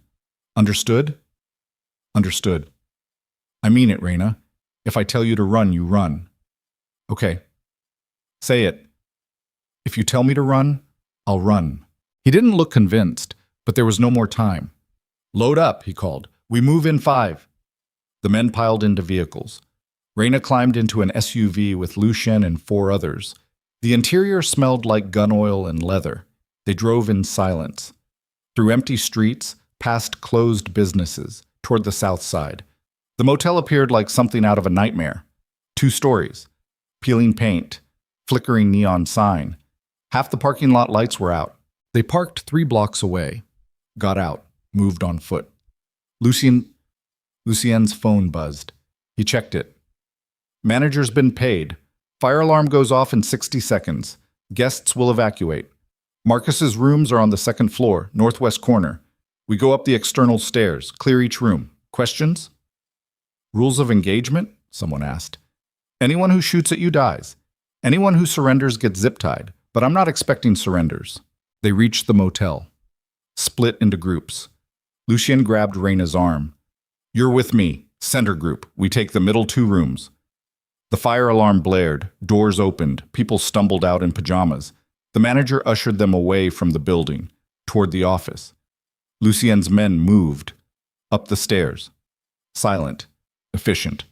They stacked outside the doors. Lucien held up 3 fingers, then 2, then 1. The doors exploded inward. Flash bangs, smoke, shouting. Raina followed Lucien inside. The room was chaos. 2 men, both reaching for weapons. Lucien shot them both. Center mass. They dropped. "Clear!" someone shouted from the next room. "Clear here!" from another. They moved to the 3rd room. Lucien kicked the door. It splintered. Empty. "Where is he?" Raina asked. Lucien's radio crackled. "Boss, 4th room, barricaded, multiple hostiles inside. They're not opening up." "On my way." Lucien ran. Raina followed. The 4th room's door was reinforced. Steel frame, deadbolts. "Marcus," Lucien shouted. "It's over. Come out." Gunfire answered. Bullets punched through the door. Everyone dove for cover. "Breach it," Lucien ordered. 2 men ran forward with a ram. Hit the door once, twice, 3 times. It gave way. More gunfire. One of Lucien's men went down, grabbed his leg, screamed. Lucien tossed in a flash bang. The explosion was deafening. They stormed inside. The room was bigger than the others. Suite, living area, bedroom, bathroom, 4 men inside, all shooting. It became a slaughterhouse. Raina pressed against the wall, watched Lucien move. He was fluid, precise, every shot calculated, every movement purposeful. This wasn't the man who held her gently, who promised to protect her. This was something else, something forged in violence and blood. 3 of Marcus's men went down. The 4th retreated to the bedroom, slammed the door. "He's mine," Lucien said. He approached the bedroom. Raina followed against her better judgment. Lucien kicked the door open, raised his rifle. Marcus stood in the center of the room, gun pointed at his own head. "One more step and I do it," he said. "You'll never know where Derek's backup files are. Never know if there are more copies. Never know who else he told." Lucien lowered his rifle slightly. "You're lying." "Am I?" "Derek was smart, paranoid. You really think he trusted everything to one upload, one account?" Marcus laughed. It sounded broken. "He had insurance, multiple backups, and I'm the only one who knows where they are." "Then tell me, why would I do that?" "Because if you don't, I'll make your death last for days." "You'll torture me anyway. Soon as I tell you, I'm dead. So no, I don't think I will." Marcus's finger tightened on the trigger. "But I'll make you a deal. Let me walk out of here. Give me 24 hours, and I'll send you the locations, all of them. You can destroy the evidence, live your life, and I'll disappear. We never see each other again." "Not a chance. Then we all lose." Marcus looked at Raina. "Including you, sweetheart. Because even if he kills me, those files exist, and sooner or later someone's going to find them. Could be tomorrow, could be 10 years from now. But they'll find them. And when they do, your life is over." Raina stepped forward. "What do you want? Really?" "I want my brother back. But since that's not possible, I want you to suffer the way he suffered." "He didn't suffer." Lucien made it quick. "Liar. I was there. I watched. It was fast, painless, more mercy than he deserved. Marcus's hand shook. You're just trying to save yourself. I'm trying to end this. She moved closer. Lucien tried to stop her. She shook him off. You want revenge? Fine. Kill me. Right now. But let Lucien walk. He'll give you the 24 hours. You disappear. He destroys the files. Everyone wins. Reina. Lucien's voice was sharp. Don't. What makes you think I'll keep that deal? Marcus asked. Because you're not like Derek. You actually loved your brother. That means you have honor. Twisted. Wrong. But honor nonetheless. She stopped 3 feet from him. So here's my offer. Kill me. Let Lucien live. And I promise you, he won't come after you. Will you? She looked back at Lucien. His face was a mask of fury. Will you? She repeated. No, he ground out. I won't. Marcus looked between them. You'd really die for him? Yes. Why? Because he's the only person who ever chose me. Really chose me. Not what I could do for him. Not what he could take from me. Just me. Her voice cracked. So if my death means he lives, then yes. I'll die. Right now. Pull the trigger. Marcus stared at her. The gun wavered, dropped from his own head, rose toward her. I should, he whispered. I really should. Then do it. His finger tightened on the trigger. Lucien moved, faster than thought. He crossed the space, grabbed Marcus's wrist, twisted. The gun fired. The bullet went wide. They fell. Grappling. Fighting for the weapon. It fired again and again. Then silence. Lucien stood, blood on his hands, blood on his shirt. Marcus lay still, eyes open, not breathing. You idiot, Lucien said to Reina. His voice shook. You complete idiot. What were you thinking? I was thinking. You were thinking you could sacrifice yourself and I'd just let it happen?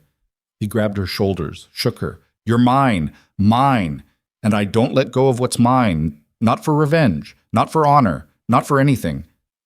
I know. Then why? Because I love you. The words fell between them like stones. Lucien froze. What? I love you, she said again. And I'm done pretending I don't. I'm done fighting it. You're violent and possessive and probably insane, but you're also the first person who ever made me feel like I mattered. So yes, I love you. And I was willing to die so you could live, because that's what you do when you love someone.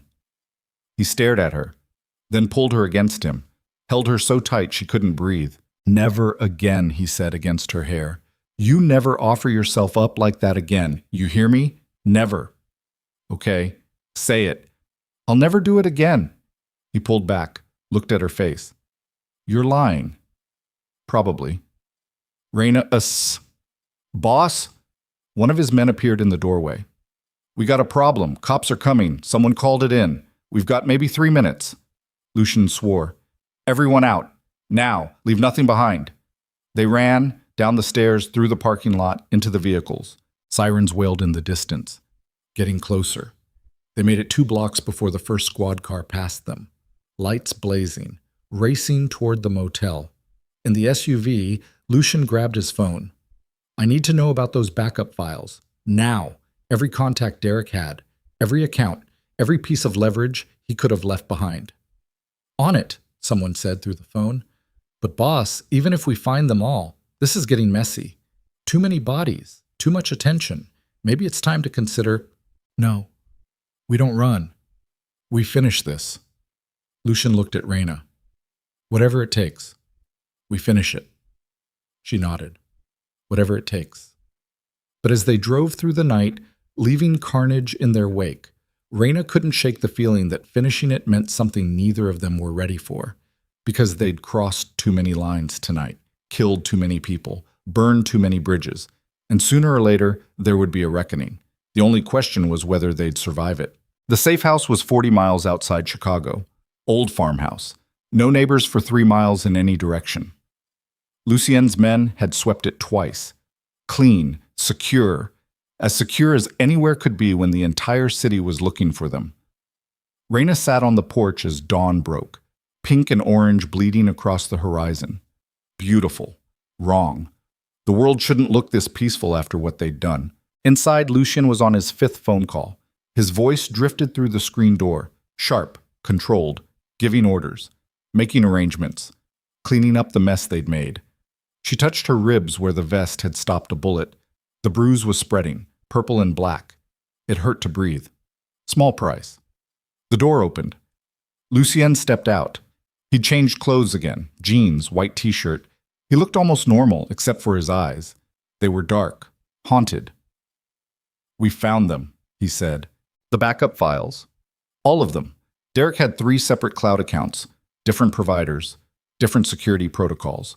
My tech guys cracked them an hour ago. He sat beside her. "It's done. Everything's deleted. Every copy, every backup, every piece of evidence against either of us." "You're sure?" "I'm sure." She waited for the relief. It didn't come. "What about the police?" she asked. "The motel? All those bodies?" "Being handled. My contacts in the department are calling it a gang war. Rival crews settling scores, no connection to us.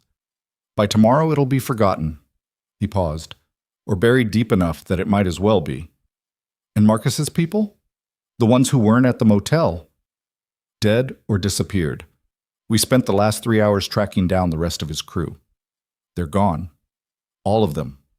She looked at him, at the dried blood still under his fingernails. "How many people did we kill tonight? Does it matter?" "Yes." He was quiet for a long moment. 18, maybe 20. I stopped counting after the motel. 20 people, 20 lives, all because she'd made a signal in a restaurant. "I should feel something," she said. "Guilt, remorse, horror, something, but I don't. I just feel empty." "That's normal." "Is it? You've done this before, killed people. Does it ever get easier?" "No, but you get better at living with it." He reached for her hand. She let him take it. "The first time I killed someone, I threw up for an hour. Couldn't eat for 3 days. Couldn't sleep. I kept seeing his face, hearing the sound he made when—" He stopped. "But eventually, the face fades.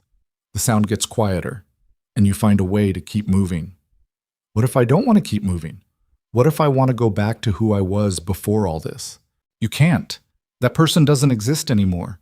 She died the moment you told me to kill Derek." He squeezed her hand. "But the person you are now? She's stronger, harder, more dangerous, and she's alive. That counts for something." "Does it?" "It does to me." She looked at their joined hands. His knuckles were scarred, split, some old, some new, the hands of a killer. Her hands were soft by comparison, but they'd held a gun tonight, pulled a trigger, ended lives. Maybe they weren't so different anymore. "What happens now?" she asked. "Now we disappear for a while. Let things cool down. I have places. Off the grid. No one will find us." "For how long?" "As long as it takes." "And then?" "Then we come back, rebuild, continue." He turned to face her. "Unless you want something different." "What else is there?" "You could leave, for real this time. I'd give you money, new identity, new life. Anywhere in the world you want to go." His voice was steady, but his eyes weren't. "I promised I'd never hold you against your will, so if you want to go, I won't stop you." She studied his face, the sharp angles, the pale eyes, the mouth that could order executions without flinching. "Do you want me to leave?" she asked. "No." "Then I'm staying." "Why?" "Because you were right. We chose each other, over everything else, over morality, over safety, over who we used to be." She stood, pulled him up with her. "And I'm done running, from you, from myself, from what we are together." "What are we?" "Dangerous, broken, probably damned." She moved closer, but alive, and together, and that's enough. He kissed her, slow, deep, like he was trying to pour everything he couldn't say into the contact. She kissed him back. Tasted blood and smoke and survival. When they pulled apart, the sun was fully up, washing everything in gold. "We should go inside," he said. "Get some rest. We have a long drive ahead of us tomorrow." "Where are we going?" "Montana. I have a cabin there, middle of nowhere. No cell service, no internet, just mountains and silence." "Sounds awful." "It's perfect." He led her inside, through the empty house, to a bedroom with bare walls and a mattress on the floor. It's not much. It's enough. They lay down together, fully clothed, too exhausted to do anything else.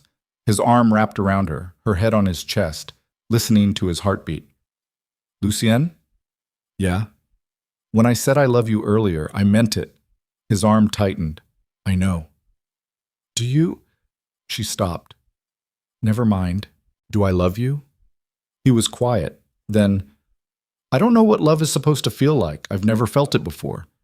But I know that the thought of losing you makes me want to destroy everything. I know that I'd burn this entire city to keep you safe.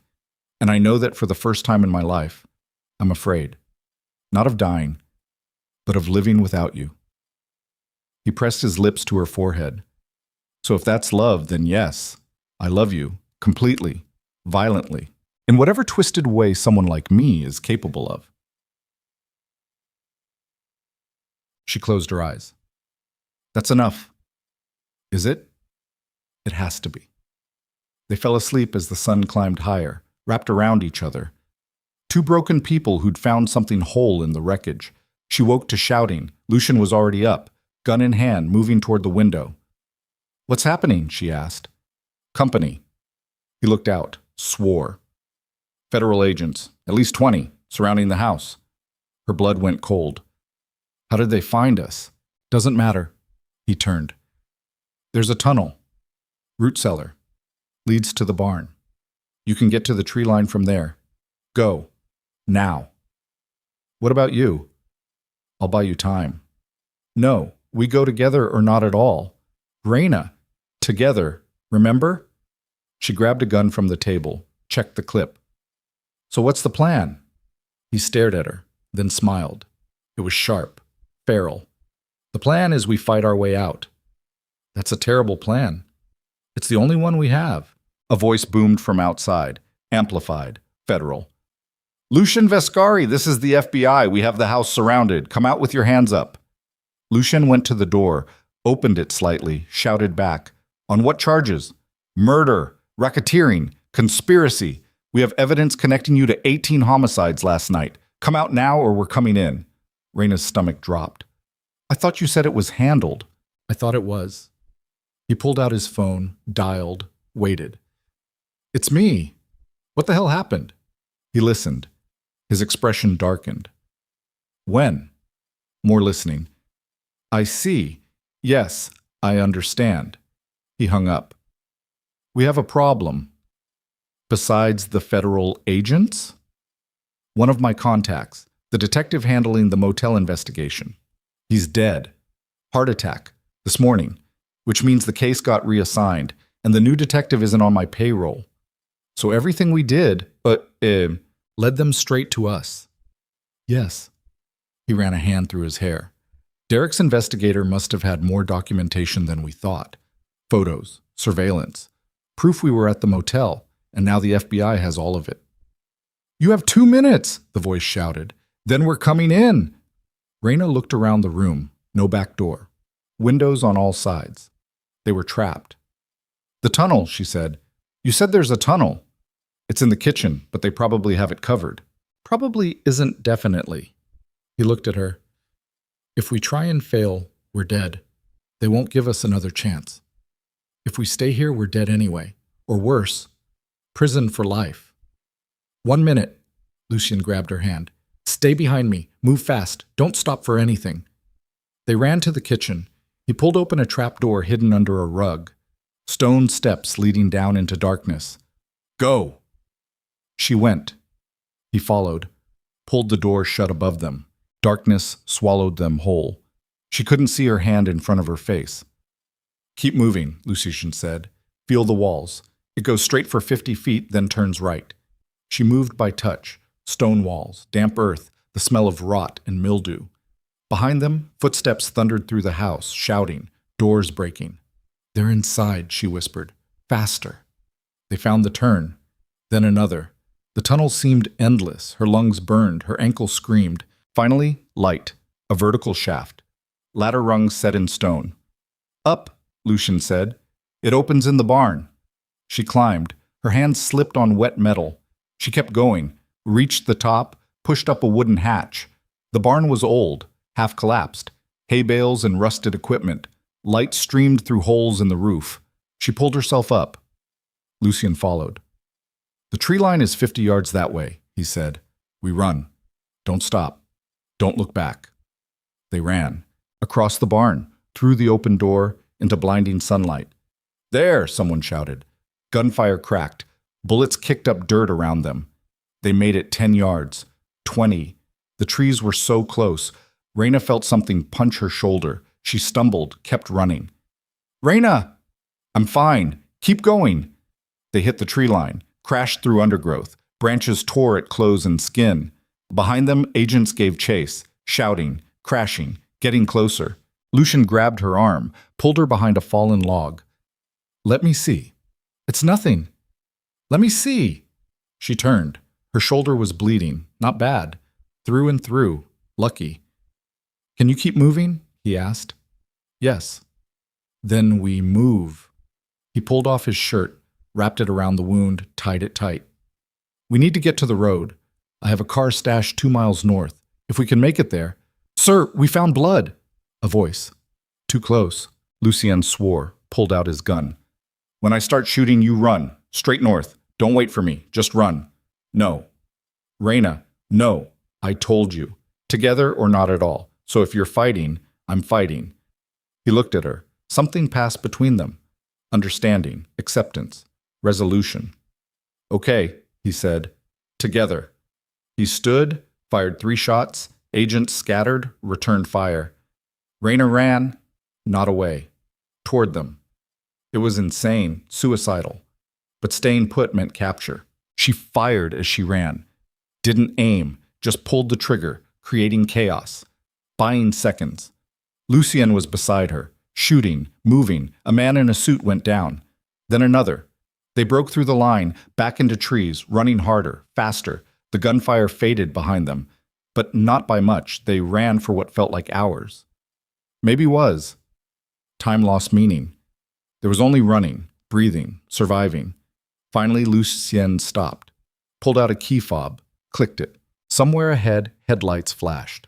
There! A black sedan, hidden under branches and camouflage netting. They tore off the covering, got in. Lucien started the engine. It roared to life. He drove, fast, down a dirt road barely visible through the trees. "Where are we going?" Raina asked. "I don't know." For the first time since she'd met him, he sounded lost. "Every safe house I have, they'll know about. Every contact I trust could be compromised. We're completely exposed. So we run. Really run. Leave the country. With what money?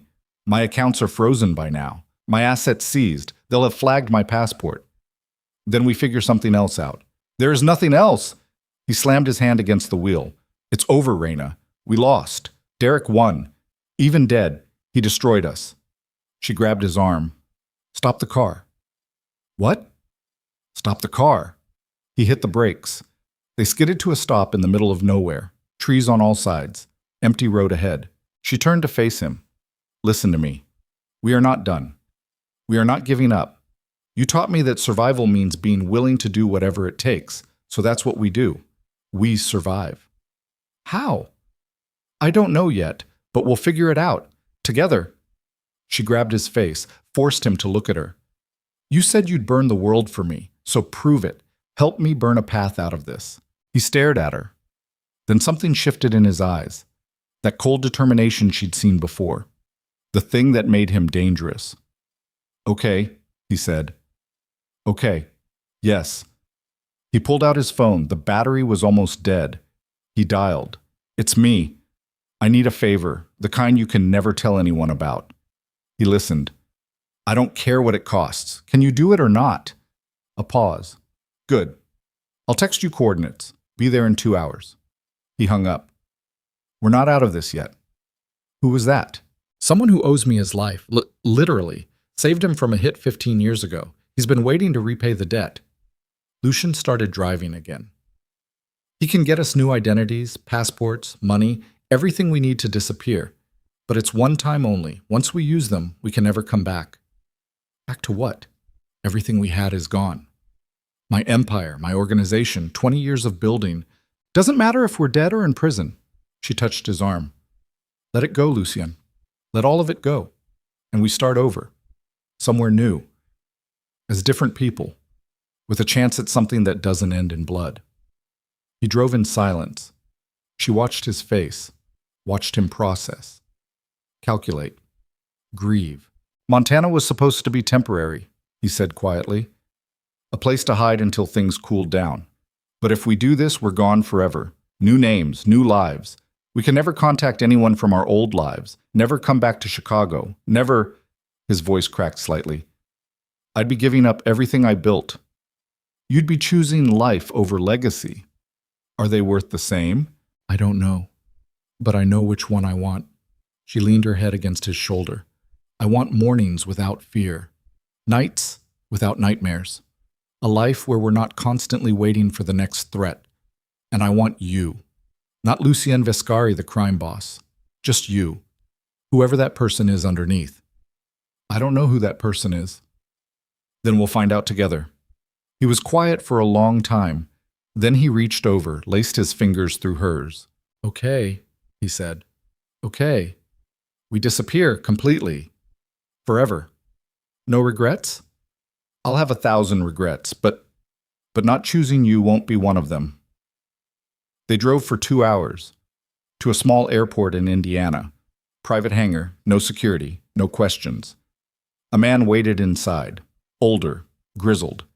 He didn't smile when he saw Lucien. Heard you got yourself into some trouble, he said.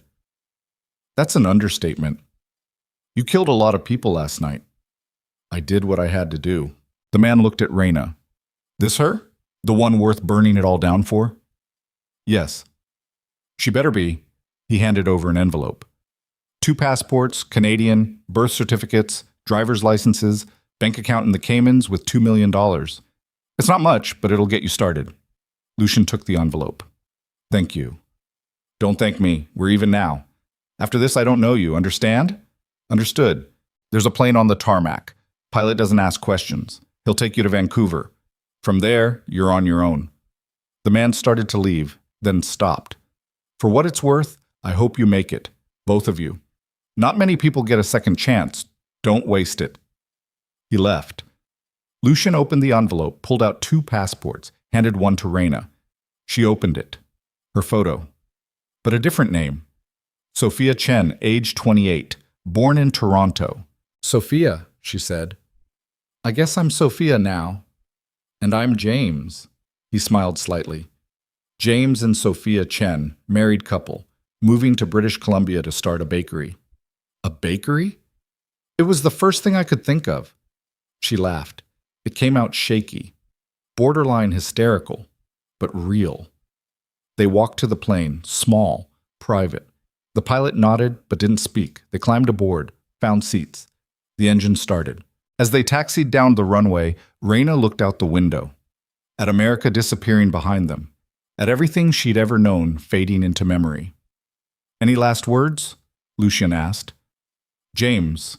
His name was James now. Yes. She turned to him. Thank you. For what?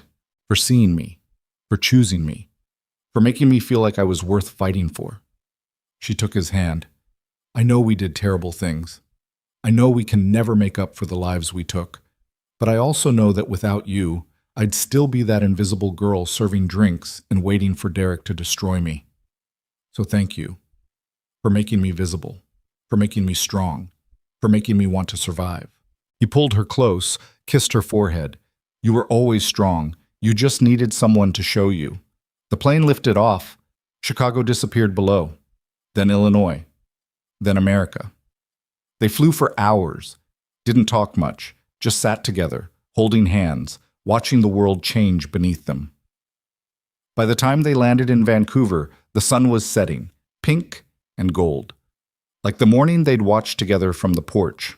They went through customs. Sophia and James Chen, newlyweds, moving to start a life. The officer barely looked at their passports, stamped them, waved them through. They were free. They rented a car, drove north, into the mountains, found a small town, population 400. One main street, a general store, a diner. Nothing else. Perfect. They rented a cabin on the edge of town, paid 6 months up front with cash. The landlord didn't ask questions. That first night, they sat on the porch and watched stars appear. More stars than Raina had ever seen. The sky was infinite. "What do we do now?" she asked. "We live." James pulled her closer. "We find jobs, make friends, build something that doesn't require blood to maintain, and we try to be better than we were. Can we be better? I don't know, but we can try." She rested her head on his shoulder. "Do you think they'll ever stop looking for us? Eventually, years from now, when they have bigger problems, or when we're dead, whichever comes first. That's not comforting. It's honest." He kissed her hair. "But until then, we're Sophia and James. We own a small bookstore. We go hiking on weekends. We live quiet lives and hurt no one. And maybe that's enough. Is it? Enough for you? After everything you had?" He was quiet for a long moment. "Ask me in a year." They sat in silence, listening to the night, crickets, wind through trees, distant owl calling. "James?" "Yeah?" "I'm scared." "Of what?" "That one day we'll wake up and realize we can't do this, that we're too broken, too damaged, that the violence we left behind will follow us here. Then we'll deal with it, together, like everything else." "Promise?" "I promise." She closed her eyes, let herself believe it, just for tonight. Morning came. They woke tangled together, sunlight streaming through windows, birds singing. James made coffee. Raina found eggs in the fridge. Someone had stocked the kitchen, the landlord probably.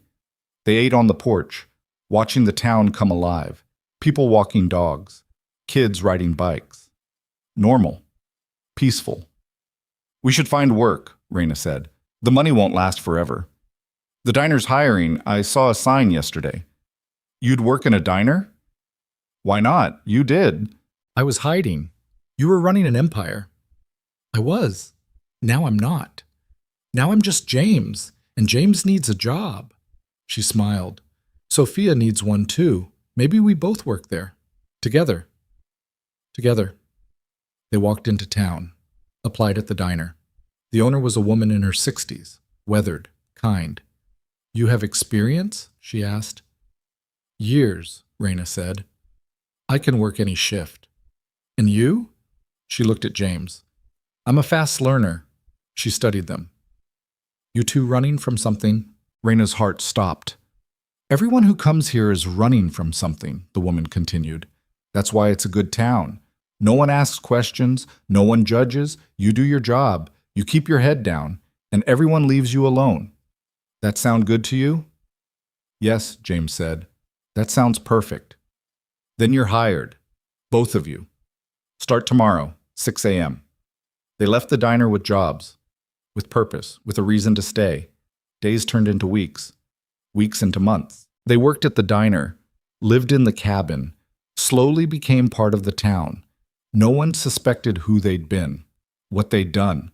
They were just Sophia and James, the nice couple from Toronto, quiet, polite, keep to themselves but friendly enough. Raina learned to breathe again, to sleep without nightmares, to walk down the street without looking over her shoulder. James learned to smile without calculation, to help people without expecting something in return, to exist without constant threat of violence. They were healing, slowly, imperfectly, but healing. 6 months in, Raina woke to find James already up, standing on the porch, staring at the mountains. "Can't sleep?" she asked. "Just thinking." "About?" "Chicago, the life we left, the people we were." He turned to look at her. "Do you ever regret it, walking away?" "Every day. And never." She moved beside him. "I regret the people we hurt, the lives we took, the violence we caused. But I don't regret choosing you, choosing this, choosing to survive. Even knowing what it cost? Especially knowing what it cost." She took his hand. "We paid for our freedom with blood and ash. That's a debt we'll carry forever. But at least we're carrying it together. At least we're alive to carry it." He pulled her close. "You know what I realized?" "What?" "I don't miss it. The power, the empire. The respect. I thought I would. Thought I'd wake up every day aching for what I lost. But I don't. Because what I have now is better. A cabin and a job at a diner? You. A life that doesn't require me to be a monster. Mornings like this where the only threat is running out of coffee. He kissed her. I'd burn it all down again in a heartbeat to keep this. She kissed him back. Good. Because you're stuck with me now. Promise? Forever. They stood together as the sun climbed higher. Two people who'd found redemption in the ruins of who they used to be. They would never be innocent, never be clean. The blood on their hands would never wash away completely, but they would be alive. Together. Building something new from the ashes of their old lives. And in a world that had tried repeatedly to destroy them, that was its own kind of victory. Not perfect, not pure, but enough.